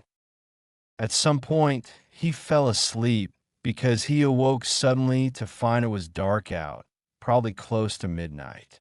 He was about to head back to his apartment when he realized that he didn't own it anymore. His next thought was to go to his new place of residence, but he never got around to asking where it was, so that was out. So, with a rather large sigh, he leaned back against the cliff wall and fell back into a restless sleep. When he next awoke, it was early morning. As he got up and stretched to relieve his sore muscles, he decided that now was as good a time as any to tell Hinata and Sakura about Kyūbi. His stretching completed, he went off towards the hospital to find Sakura. When he got there, he asked the receptionist where Sakura was, only to be told she had the day off. After getting her address, he then went off to find her house. When he got there, he knocked on the door, but got no answer. He peeked in the window to see if she was home and saw a door closing. Well, at least she's here, he thought, realizing he would start attracting unwanted attention to himself soon. He tried the door and found it unlocked. With a bit of unease, he let himself into Sakura's apartment. It was a decent size, probably 2 bedrooms, and contained simple furniture. He didn't care much for the colors, given the fact that Sakura had decorated it. It was all in pastel colors. As he was taking in how the room looked, he heard the shower come on. Realizing that he would have to wait a while for her to finish, he sat on the couch and opened his link with Kyūbi. "Hey, Kyūbi, you there?" "No, I'm currently laying on a tropical beach somewhere, enjoying one of those drinks with the umbrellas in it, you dumbass." "Of course I'm here." "Damn, keep your panties on. I just wanted to talk." "What about?" "About what you were going to say yesterday, before Erosenin appeared." "Oh, that. I was going to tell you a little bit about your parents, more specifically your mother." "You mean you knew my mother?" "Yes, I knew her quite well as her family. You see, her family was in possession of the Fox contract before it was destroyed." "Destroyed? What happened?" "The hidden Whirlpool village was attacked and destroyed about 25 years ago. That is where your mother came from. They were attacked by Rockneen. They asked Konoha for help, but it didn't arrive in time. She was one of the only survivors and sought refuge in Konoha. She somehow caught the eye of the fourth, and I think you can figure out from there." "Okay, I get that. But if you're my family summon, why did you attack Konoha?" Kyūbi, concerned by the fact that he wasn't being answered, he dove fully into his mindscape, appearing before the giant cage. What he saw completely floored him. Kyūbi, the greatest and strongest of all the tailed beasts, was crying. He was about to ask what was going on when the fox suddenly looked up and said, "You better get back out there. I just heard that shower turn off." As Naruto's mindscape faded from his view to be replaced by Sakura's pastel-colored living room, Kyūbi spoke again. "Tell them about me. I'll tell you all why I attacked the village then, okay?" Kyūbi's voice was still broken from crying, and Naruto decided to give the fox some privacy to deal with his emotions. It was a good thing he did, because right then, Sakura exited her bathroom, wearing only a towel. As soon as Naruto heard the bathroom door open, he stood up and turned to face it, figuring she would exit dressed. Once she stepped out, he immediately realized she wasn't dressed, slammed his eyes shut, and stood stock still in her living room. While Sakura was in the shower, she heard the front door open, but figured it was just Hinata coming back from shopping, since the Hyuga girl was staying with her for the time being. She finished her shower, wrapped a towel around herself, and exited the bathroom. She looked into the living room, expecting to see Hinata. Who she saw was definitely not Hinata. Naruto was the one standing before her, with his eyes shut as tight as he could get them.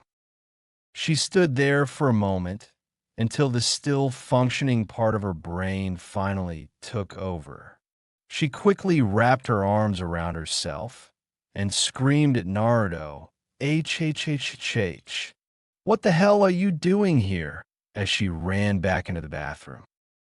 Once Naruto heard the door close, he cracked open one eye, realizing that the towel-clad Sakura had retreated back into the bathroom. He opened his eyes fully. He slowly approached the bathroom door. I'm sorry for barging in here like that, but can you meet me when you're done? I want to tell you some stuff. As soon as he finished, he walked out of Sakura's apartment and headed off to find Hinata. He found her as he was crossing the market, and as he tried to catch up to her, he realized that she wasn't heading for the Hyuga Manor, but back towards Sakura's apartment. He then realized that he forgot to tell Sakura where to meet him, so he followed Hinata back to the apartment. When he got there, he knocked, this time louder, and Hinata answered. And Naruto-kun, what are why you doing here? I just want to let you know, if you're still interested in my 2 chakras, meet me on the 4th head when Sakura is done getting ready. He said it loud enough for Sakura to hear, and then immediately turned and left, heading towards the meeting place .ch5. About 20 minutes later, the girls met up with Naruto on top of the 4th head. They found him leaning against the cliff face, his jacket and shirt on the ground next to him, the necklace given to him by Tsunade glinting in the sunlight. Both of them had to suppress blushes upon seeing him shirtless. His muscles had become rather well defined in his travels.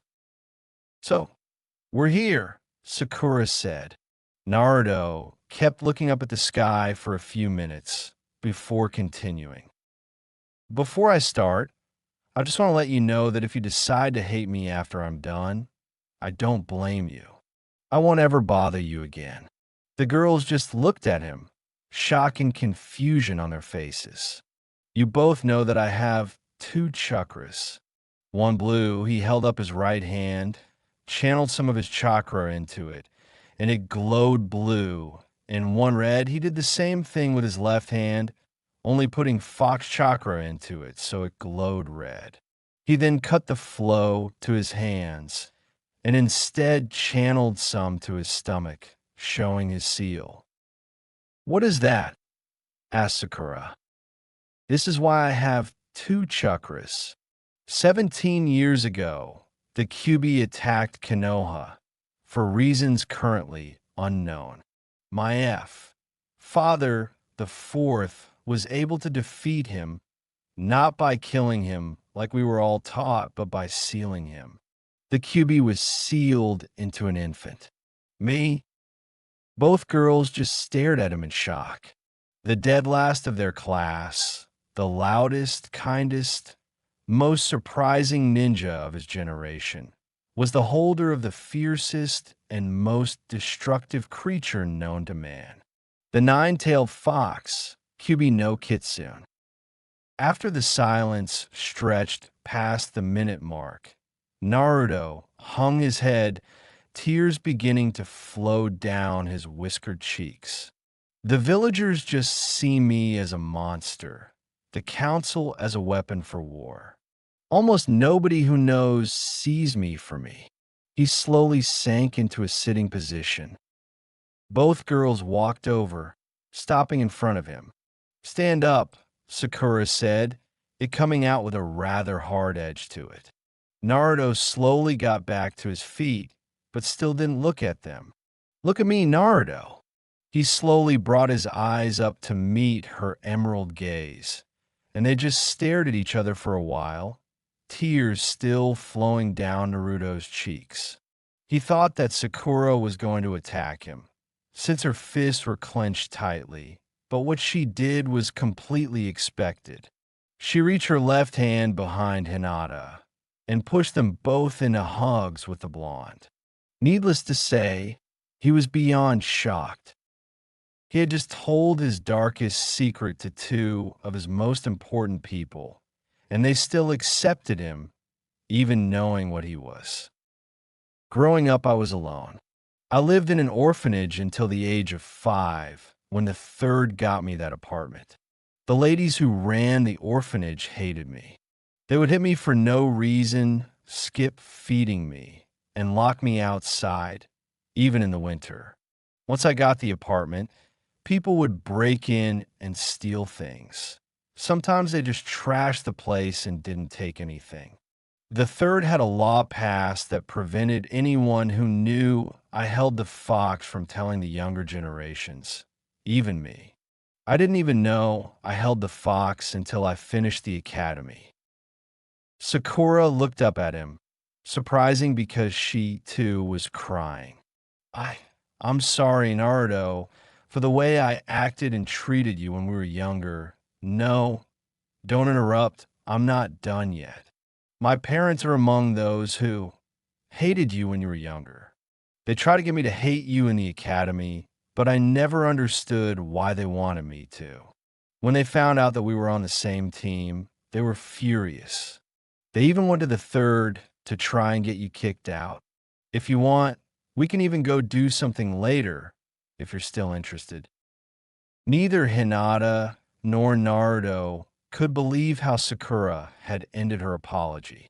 Hinata was mad that Sakura was hitting on Naruto, and Naruto was in shock that, after all this time, she seemed to be returning some of his feelings for her. Sure, we can go out later. Hinata's heart plummeted as she heard the exchange, but I don't see you that way anymore. I see you more like a sister. Hinata's heart soared into the heavens at Naruto's comment. Sakura just nodded her head, smiling slightly. That's okay. I wasn't going to let you go out with me or anything. Hinata, having finally found her voice, spoke next. Miss Sodich, that's why UP pulled all those pranks? For the attention? Uh-huh. It gave people a reason to see me for me, to acknowledge that I exist. I thought that if everybody refused to acknowledge me of their own free will, then I would just have to make them do it. The original reason I wanted to be Hokage was to force everyone to acknowledge my abilities. So when you fought Haku on the bridge, that was the fox's chakra. MMA Chemmum. It was the fox's chakra that let me break the ice mirrors, but I wasn't really in control of it back then. What do you mean?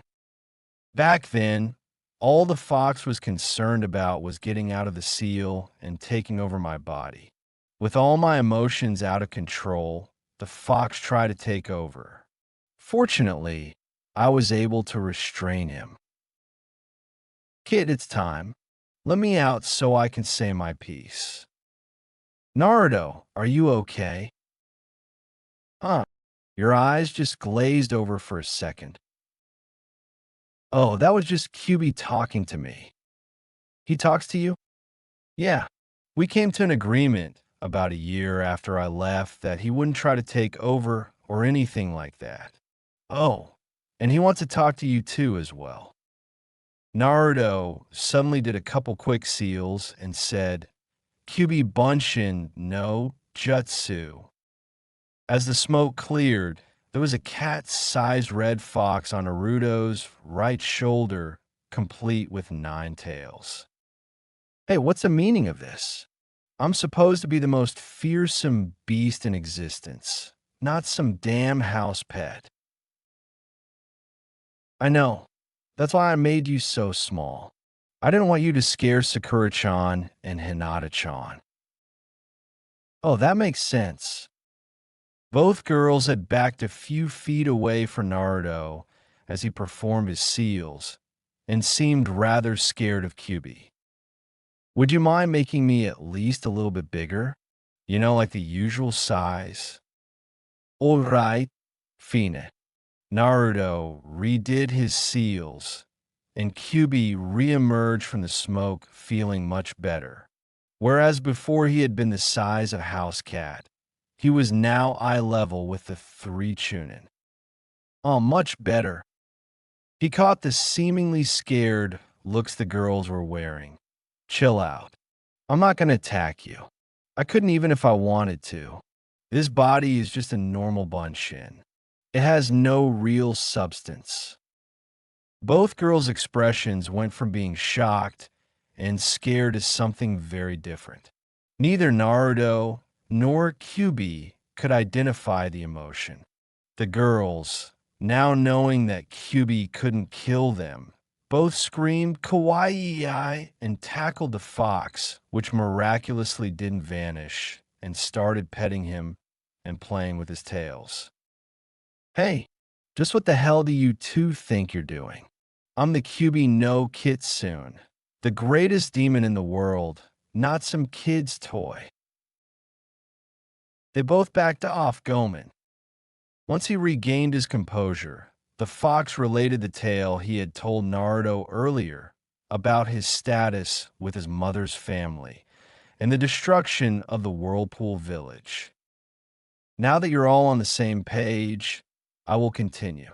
Seeing as to the fact that the village our contract holders belonged to was destroyed, along with the contract and all who had signed it, I moved the Fox clan to the forests outside Konoha.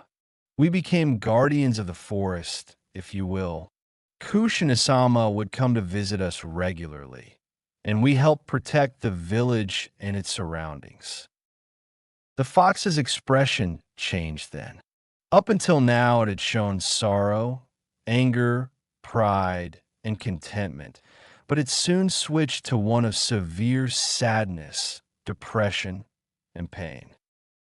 My mate had just given birth to a litter of kits.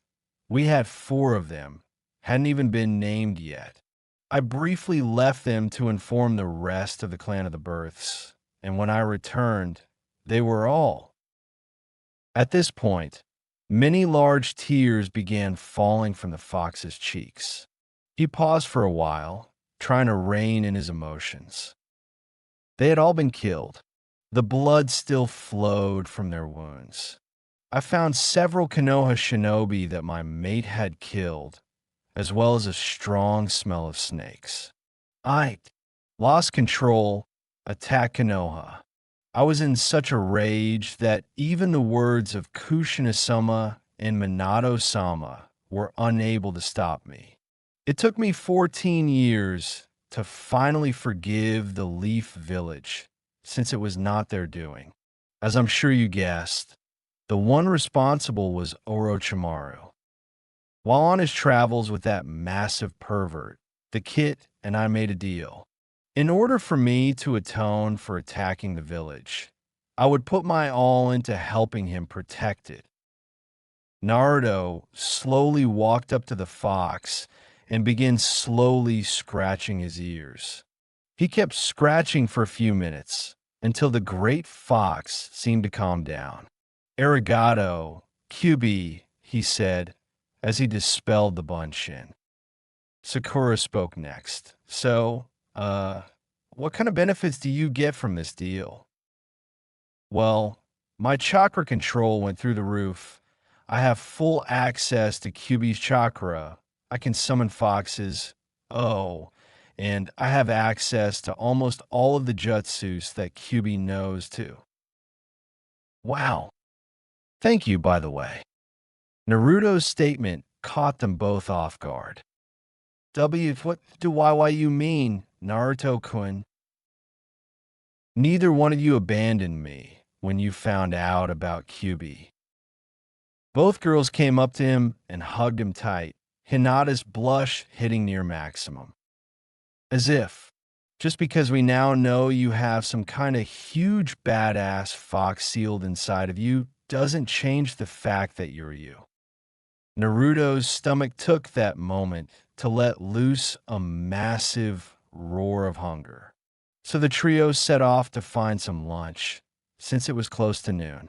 Naruto headed straight to Ichiraku's, only to find, much to his horror, that the shop was closed. They ended up eating at a barbecue restaurant.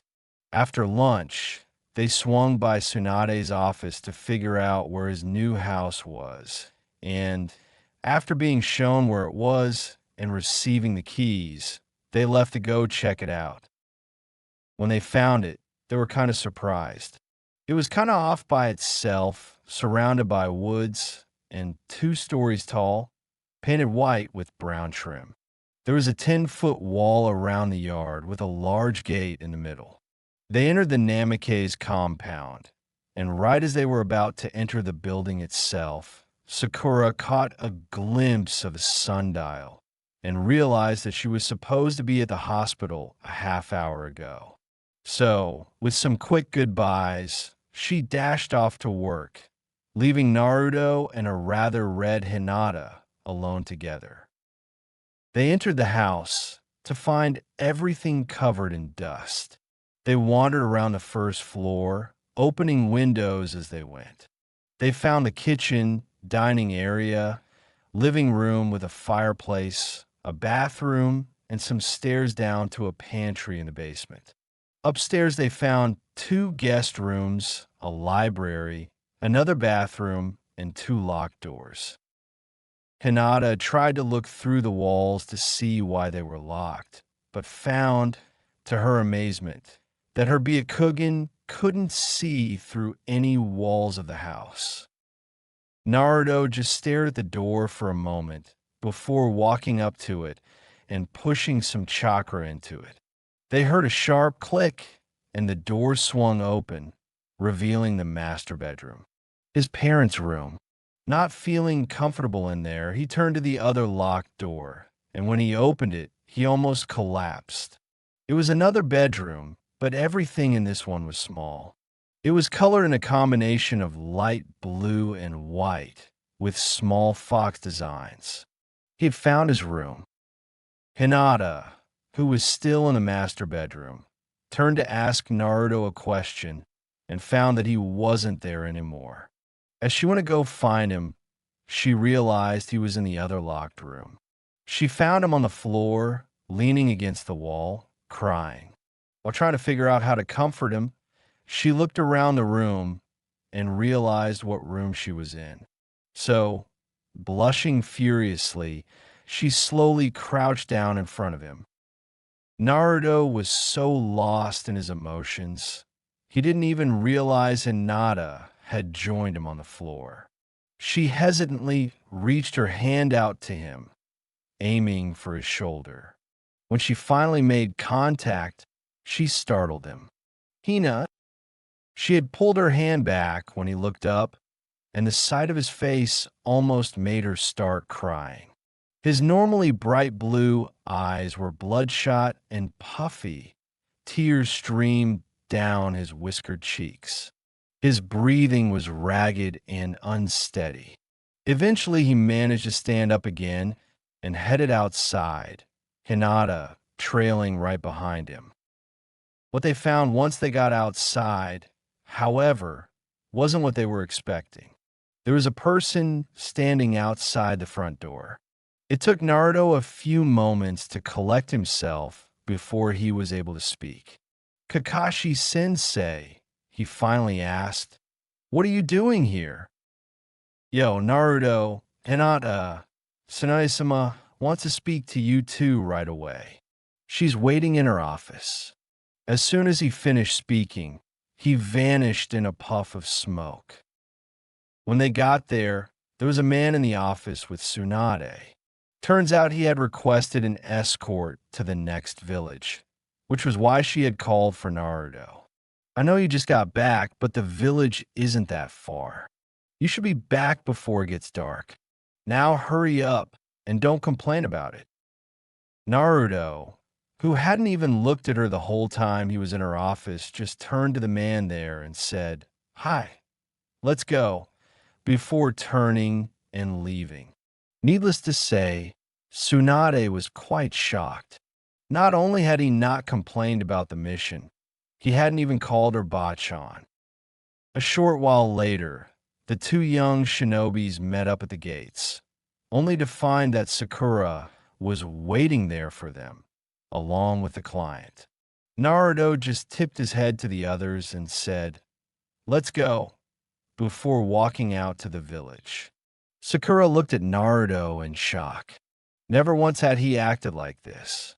She then looked over to Hinata with a very confused expression on her face, which made the Hyuga just shake her head before giving her companion a "I'll tell you later because it shouldn't discuss personal problems in front of clients" look.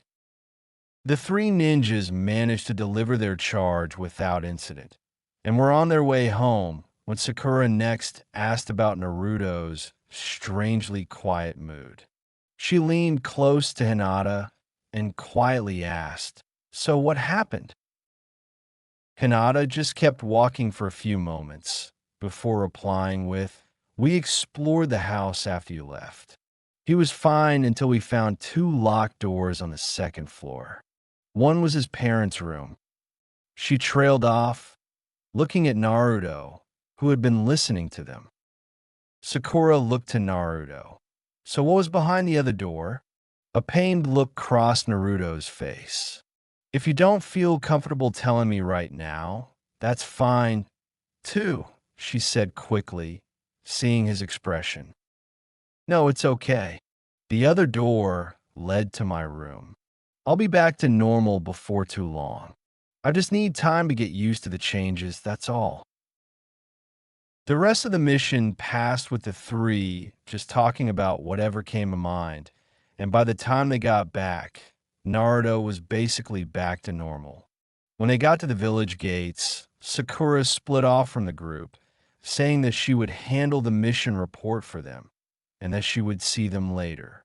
As Naruto and Hinata watched her leave, Naruto suddenly realized Hinata couldn't go home. She was supposed to be back in 2 weeks, which was when the fight with her sister was scheduled, and needed to prepare for it. If she went home now, the fight would take place the next day, and she wasn't ready for it yet. Seeing her predicament, Naruto offered to let her stay in the other guest room, since he wasn't ready to sleep in his parents' bed and would be using the first guest room for a while. I asked if you wanted to stay with me, Hinata, since you can't go back home right now. "Naruto-kun, why you sure you want me to stay?" she asked timidly, while her blush was flaring dangerously. 2 weeks with Naruto-kun? Alone? Even if it's only for training, I hope I don't disappoint him. "Of course I want you to stay," he blurted. "I mean, if you don't want to, you don't have to.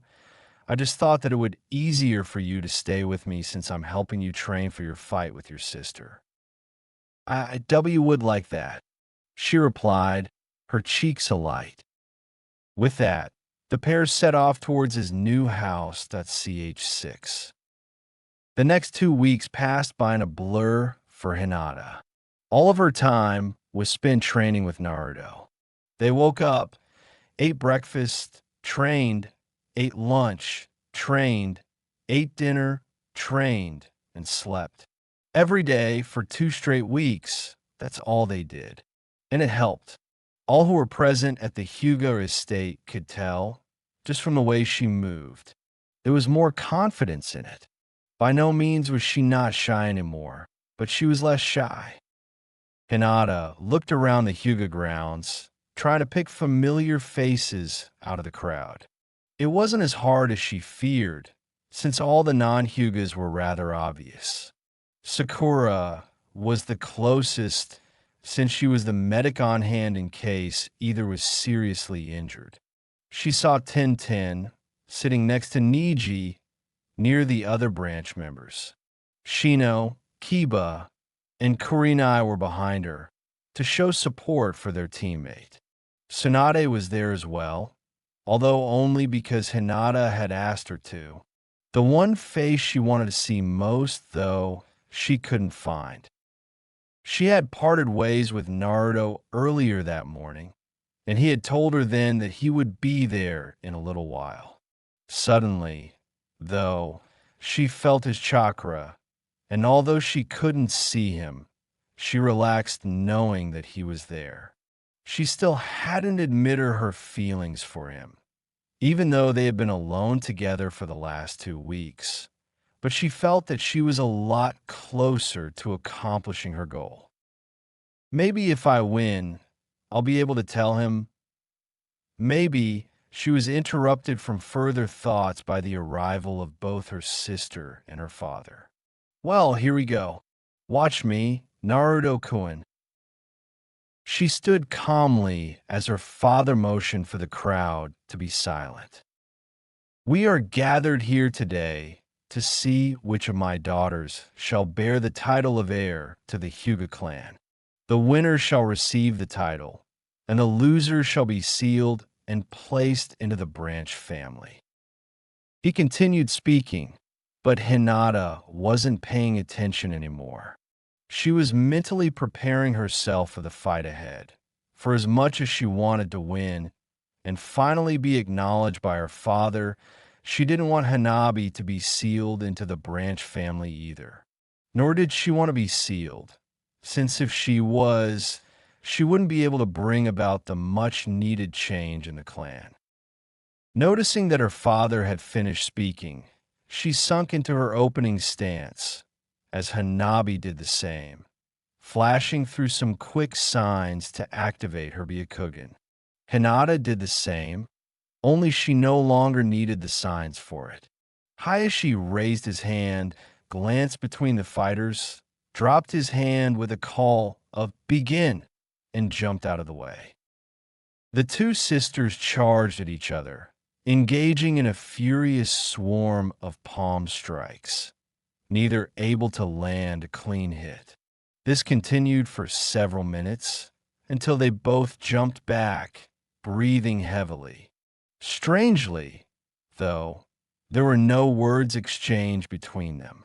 They stared each other down for a second, until Hanabi suddenly pulled her hands back near her left hip, gathering her chakra, before thrusting them forward, shouting Juho Saoshiken as the blast took on the form of twin lion heads as it rushed at Hinata. She just raised her arms and began her defense, murmuring Shugo Hack Rokujinshu as her chakra deflected her sister's attack. The crowd looked on in awe. The non-Hyuga members, because they had no idea that Hanabi was that powerful, and those of the clan because Hanabi knew that move. It was supposed to only be taught to the clan heir. Hayashi had obviously made his choice as to who he wanted to lead the clan. Hinata took this moment to address her father. I see you have made your choice, she said, surprising all present by speaking without her normal stutter. There is no reason for me to continue if you're not even going to give me the chance to prove myself. She then turned, as if to leave, but the sudden appearance of the Hyuga family summon, a large white tiger, blocked her path. She turned back to Hanabi. I see. If this is how you want to do it, that's fine by me. Hanabi then decided to speak. What are you going to do now? You've never been able to beat Michiko before, and I know your name isn't on a contract. You've just lost, and you know it. You're right. My name isn't on the family contract. It never will be, for I have signed a much more powerful one. Hanabi just looked confused. The only other contract she knew were the monkeys of the Sarutobi, those of the Sannin, and Guy's turtles. The Hyuga tigers were the strongest currently, since there was nobody currently capable of summoning Enma since the passing of the third. Michiko by now had circled back around to stand next to Hanabi, since it was apparent that Hinata wasn't going to leave anymore. She turned to Hanabi. Why have you summoned me here? I do not enjoy being called out on such trivial matters. Please, Michiko-sama, this battle is to determine the heir. I am not merely demonstrating my abilities to the elders, even though I know that she can no longer win. She claims to have a more powerful summon, and I would very much like to see it cower before you. Michiko seemed to consider this for a moment, before reluctantly agreeing to stay. That right there is why I didn't sign the family contract. The Tigers have become far too arrogant for their own good, much like the rest of the clan. The Hyuga style is not perfect, as much as the elders claim it to be. If it were, Naruto-kun would not have been able to beat Niji in the Chunin exam. For having an all-seeing eye, the clan has become blinded to much of the world. Enough, shouted Hanabi. It's time to end this. Michiko lunged forward, charging at Hinata, obviously intending to kill her, since she was powerful enough to break the Akaten, as long as it wasn't Niji's or Hayashi's. Hinata, in turn, flared her chakra briefly, before dropping it back down to normal, only to be answered by another chakra spike from out in the crowd.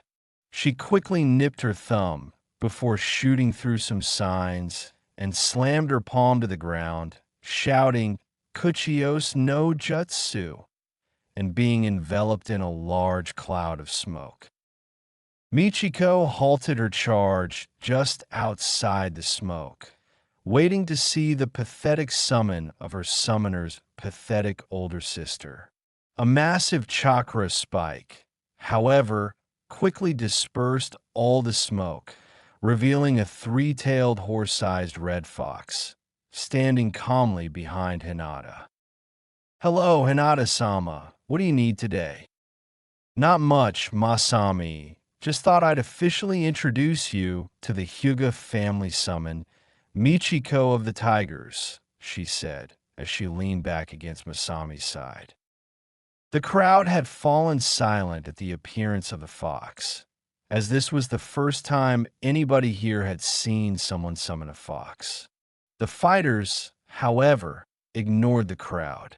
You were right, Hinata-sama, Masami said as she looked over the tiger. They are not worthy of your signature. I know of newborn kids that are stronger than she is, and they don't fight their superiors either. How dare you speak of us like that? Shouted Michiko. You're just a trick. There is no fox contract for this village, or any other village for that matter. I will not tolerate you speaking down to me like this. She then charged the fox, who just swatted the smaller tiger aside with one of her tails, causing so much damage that the tiger was forced to retreat to the summon world. Hanabi was in so much shock that she was unable to speak.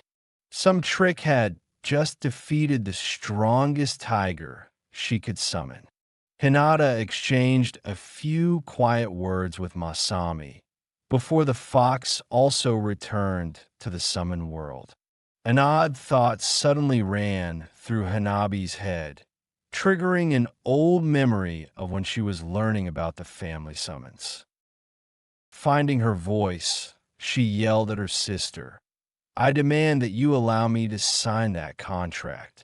Clan law requires that all summons signed by a member of this clan be made available to the head family. Flashback. It was the third day of Hinata's training with Naruto, and they had just finished another spar out in the woods, since they figured it would be easier to hide the fact that Hinata was back if she wasn't actually in the village. They were resting against a tree when Naruto asked her a question. Nay, Hinata, does your clan have a summon? Oh no, yeah, I have a summon tigers, although I haven't signed it yet, she replied quietly, blushing slightly even though she wasn't talking to Naruto directly. He was currently in his disguise from the boat to jungle country. She didn't really understand why there was a difference, but her chronic shyness wasn't near as bad when Naruto was dressed like this. But it worked, so they went with it. Why not? Reiko asked. Well, I've been thinking about asking Tsunade-sama to sign hers, but I haven't gotten around to it yet. That and I don't really like any of the tigers. It's too hard to get them to agree to fight. They're just as likely to leave right away or turn on the person who summoned them as they're to fight with them, if they even bother to show up at all. Can your sister summon them? Oh no, I think so, although I do not know to what extent. Would you like to sign the Fox contract? Eh, you would let me do that. Sure. Why not? There are foxes that are just as good, if not better healers than Bachan slugs. And as long as you respect them, they won't ever turn on you or desert you in a battle. They had discussed the differences between the summons for a while, until Hinata remembered something important. There is something you should know. If I sing this, I am required by clan law to make it available to the rest of the clan. That's fine. Kyūbi pretty much figured that would happen. If they say something about it, tell them that they must take it up with the holder of the scroll, since it is his job to allow people or not to sing the contract. Okowo. She had then signed the contract, and they spent the rest of their time training her Jukin and her foxes. In flashback, you're more than welcome to try for it, although I am not the one to talk to about it. I do not have the authority to summon the contract, and I don't believe he will let you sign it, either. Hinata then turned to leave, since she had realized that there was no way for her to be acknowledged by her father, and while it was not outwardly apparent, she was devastated by it. Seeing her opponent turn to leave, Hanabi charged at Hinata, preparing for a massive palm thrust to her back. Right as she was about to connect, however, there was a large explosion of smoke. As the smoke cleared, Hanabi realized that her palm had been stopped moments before it had connected, and that she couldn't move. There was a four-tailed fox on either side of her, with their tails binding her limbs. There was also a small one-tailed fox sitting on her right shoulder, with its tail wrapped around her neck, squeezing just enough to make its presence known. Hinata turned around, panting heavily, having just used almost all of her chakra to summon the three foxes now binding her sister. She could see her sister struggling against the foxes holding her in place, even though they were both about out of chakra. She slowly walked up to her bound sister, before turning to speak to her father. I see now that it was pointless for me to try and gain acknowledgement from you or the clan. You never wanted me to be here, so now I will leave. She then turned, pulsed her chakra twice, and waited a few moments until she felt 3 pulses as if to answer her. Before she could leave, however, she was stopped by Hayashi. If you so desire to leave, you will have the caged bird seal applied first. That is the will of the clan. For the first time since entering the compound, Hinata was afraid. Not only would the sealing hurt like hell, at her age the possibility of it killing her was rather high. She was interrupted from further thought by the arrival of someone else. No, she won't.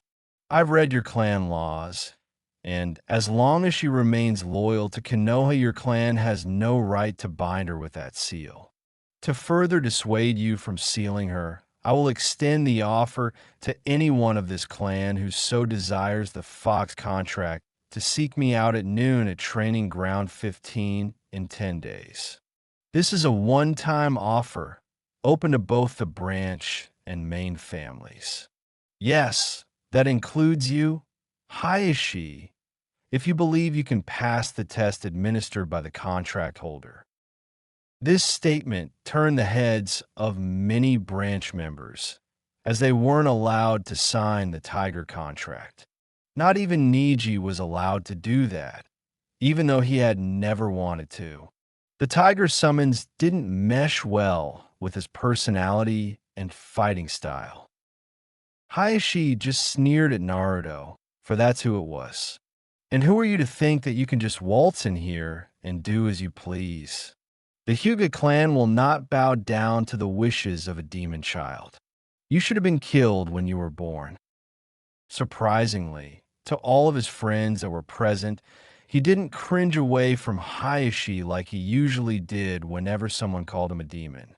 Instead, he just glared right back at him. If I had been killed at birth, you wouldn't be here either. Gaara would have destroyed the village when he released Shikaku, had I not stopped him. I am the reason that this village stands for another reason as well, and you very well know it. This confused all the young people present, except for Hinata, Sakura, and Niji, since they all knew already. The girls were told by Naruto himself, and Niji had been told when he made Jounin. Just because you dash. He was cut off by Naruto. Unless you want to be executed on the spot, I suggest you don't finish that sentence. I am very well aware of the power I contain, and you should be grateful that I don't unleash it on this village. It would be well within my rights to do so, based on my upbringing. He then turned to the crowd. My offer still stands. Noon, training ground 15 in 10 days. With that, he pulled out a scroll and released a much larger scroll from it. He placed the large scroll on the ground, unrolled, and returned the smaller one to his pocket. He summoned a clone, and it flashed through the hand signs for summoning. However, it grabbed Hinata around the waist before slamming his hand into the ground, causing both of them, the scroll and the fox's binding Hanabi, to vanish in large clouds of smoke. This fight is over, and if I should discover any Hyugas on my property without prior invitation, I will not hold back. I will now prove this. Niji, come over here, please. Niji made his way over to the blonde. Niji, I would like for you to seal as many of my tenketsus as you can. If possible, seal them all. I will not move, nor will I attempt to prevent their closure in any way. I invite all to watch my chakra to prove this. Hayashi, you may help as well in the sealing of my tenketsus. The crowd just gaped at Naruto. He was effectively asking the pair to kill him. While it was possible to live through most of one's points being closed, to have all of them closed all but guaranteed death within moments. Naruto may have been able to open a few points in his earlier fight with Niji, but this would be suicide. Before anyone could protest, however, the two Hyugas lined up on opposite sides of Naruto, and a very large divination circle appeared beneath him, visible only to him and the Hyugas present. You are within range of our divination, they said as one. Ultimate Jukin, 256 palms. The pair almost blurred out of sight completely. They were moving so fast. They were striking so fast that Naruto wasn't even reacting to the hits. After several seconds of this, the two Hyugas backed away, panting heavily. Hayashi spoke. All of your points have been sealed. There is no possible way for you to survive. That's true, Pant, unless, I reopen my energy points. Hayashi just smirked. That's not possible. No one has ever been able to reopen enough points to live. Naruto just closed his eyes and stood straight as he started to gather his chakra, which completely shocked all the Hyugas present, since he shouldn't have been able to stand, let alone gather chakra. They watched in shock as he slowly opened each and every one of his tenketsus, starting not with the important ones near his organs, but with his hands and feet, steadily working in towards his core. Even more shocking, however, was the fact that he was doing it all with his own chakra. None of the fox's vibrant red was anywhere but behind the seal. As soon as he opened the last point, he turned to Hayashi.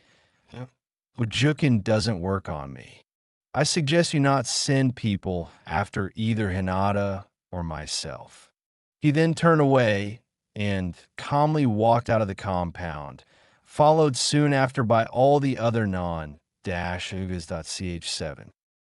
After Naruto left the Hyuga compound, he almost collapsed.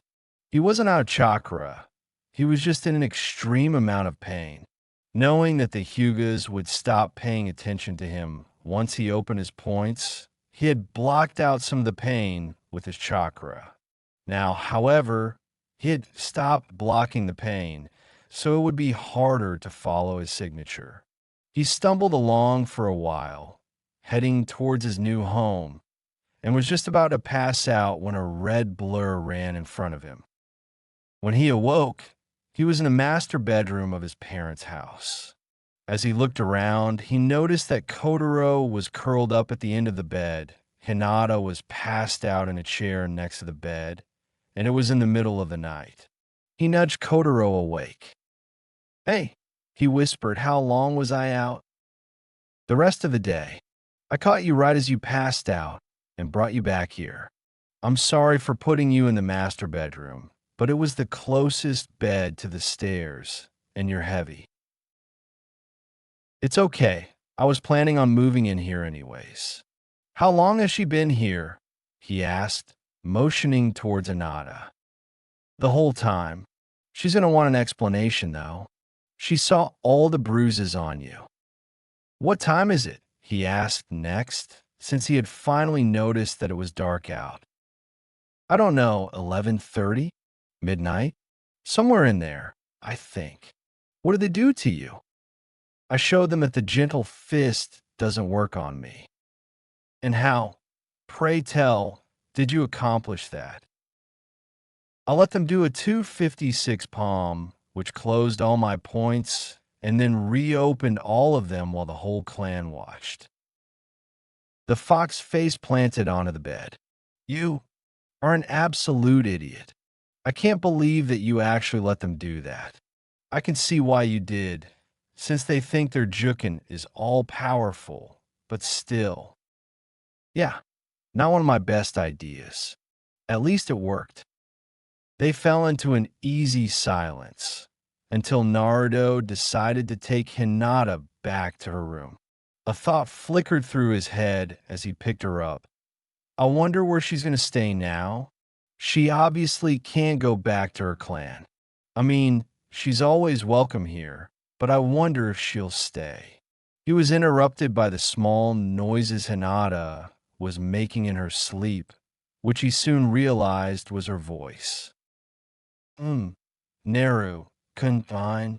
At this point, she curled into his chest, bringing a rather lot of blood to his face. "I'm Fairs. What the hell is she dreaming about? It would be nice, though, to be hers. Wait, where the hell did that come from?" Once he got her in her room, he placed her down on the bed before carefully removing her kunai holster and weapons pouch, placing them on the nightstand. He then debated whether or not to take her jacket off, and after a few minutes of arguing furiously within himself, he decided to take it off. As he slowly unzipped it, his thoughts returned to when he had dragged her out of the river, more specifically to after he had gotten her breathing again. She had passed back out, but he knew that if he left her in those wet clothes that she could get sick, so he had to do something about it. Flashback. Phew, at least she's breathing again. Oi, kid, you should get her out of those wet clothes. Eh? I should do what? Shut up. It's bad enough in here without you yelling all the time. Anyways, you need to get her out of those wet clothes before she gets sick. Oh, are you still with me? Yeah, I'm still here. If it will really help her, then I guess I have to. I just hope she won't hate me for it later. If I did this to Sakura, she'd kill me. Then be glad it isn't her. Instead of replying, he cut his connection with the fox, opting to form a few clones to set up his cot and get a fire going, while he set about getting Hinata out of her wet clothes. He started with her pouches, which, surprisingly enough, were still full, and set them aside. Next went her sandals and forehead protector. He muttered a quick prayer that she not wake up for a while before moving to take her shirt off. It was actually a lot harder than he thought. Since they were both soaking wet, it clung to her skin and didn't want to slide off very well.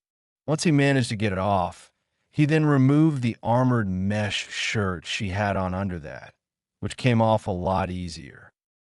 Trying not to stare at her rather generous chest, which was now only being blocked from view by a black bra, he moved down to her pants. He carefully removed those as well, before picking her up and carrying her back to the river to wash off the dirt from lying on the ground. Once that was done, he dried her off as best he could and placed her on the cot, covering her with a blanket. In flashback, having successfully removed her coat, he managed to slide her under the covers and couldn't help but notice how beautiful she looked while she was sleeping. Most of her never-ending blush was gone, her cheeks only being slightly pink, and he couldn't help but stare at her. While he was admiring her, he had sat down on the edge of the bed and was now finding it very hard to get up. His body just didn't want to get up, so he did the next best thing. He tucked some hair that was covering her face behind her ear. Before he could pull his hand away, though, she brought up her own and grabbed his hand, holding it in place against the side of her head. He let out an involuntary gasp as this happened, which for some reason caused her to violently roll over, flinging Naruto over her body and face first into the wall as she still had hold of his hand. The resulting thud caused Hinata to begin to wake up, only to find a rather dazed and confused Naruto lying across her lower body, with his face against the wall and his hand against her head. Naruto's muffled voice caught her attention. "Gomen, Hinata, but can I have my hand back? You're kind of pulling my arm out of its socket." She just stared at the back of his head for a minute, until what he said managed to process itself through her still sleeping brain. Naruto-kun wants me to let go of his hand. Why would he want that? For me to have to let go of his hand means that I'm holding it. I'm not holding his hand, am I? I don't think so. What's that I feel against my head? It feels like a hand, but it's too big to be mine. And what is that thing I'm holding on to? It feels like it has fingers. Wait, Naruto-kun needs his hand back. There's something hand-shaped against my head, and in my hand there is something that feels like fingers. Oh, I know, I must be holding his hand against my head. That's it. The hand against my head is too big to be mine, but just about right to be his. But why am I holding it there? Wait, Naruto-kun's hand is against my head. Naruto-kun's hand against... She was spared thinking further by the fact that she had fainted, which, fortunately for Naruto, caused her whole body to go limp. With his arm free, he was able to sit up and he managed to convince Kotaro, who had walked in right then, to hinge into his human form to put his shoulder back into its socket. "What happened?" the fox asked after returning to his animal form. "I don't know. After I got her under the covers, I just sat here watching her and went to move some hair out of her face. Then she grabbed my hand, held it against her head, and flung me into the wall when she rolled over.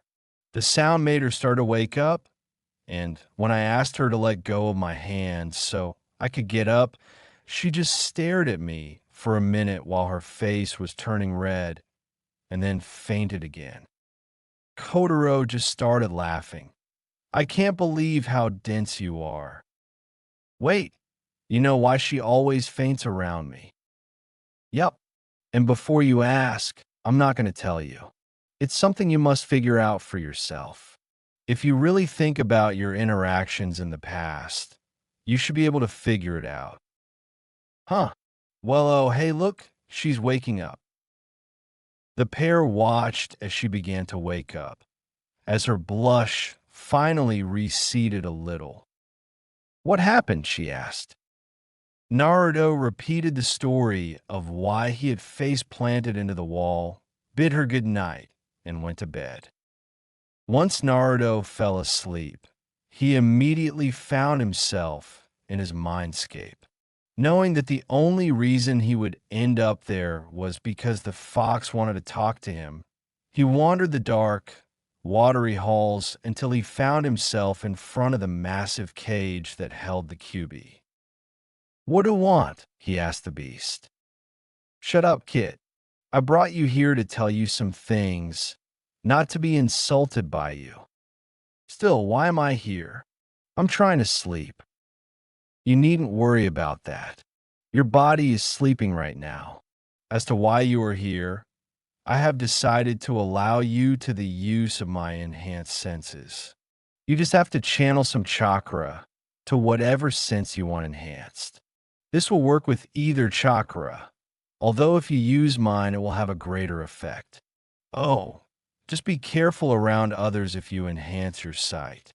If you use your chakra, your pupils will turn like mine, and if you use my chakra, not only will your pupils slit, your eyes will turn red as well." "Awesome. Is there anything else?" "Oh, I have load more that I could teach you, but if I did it all right now, your head would explode. I may offer more later on, but don't count on it. Before I go, why are you doing this? I mean, I like it that you're helping me and all, but why?" The fox went silent for a while, staring off at nothing in particular. Dense though he was, he could tell that the fox was thinking about something from his past, and if he was reading the fox's expression correctly, it was a rather painful memory. Eventually, the fox spoke again. "I want to show you somewhere in the morning. When you wake up, go tell your Hokage that you need the next few days off. If she needs a reason, tell her you're training your new senses." "Ah, Okowo. Bring the girl too. She should get more familiar with the rest of the summons, and I need to alter her coils a bit." "Eh, what's wrong with her coils?"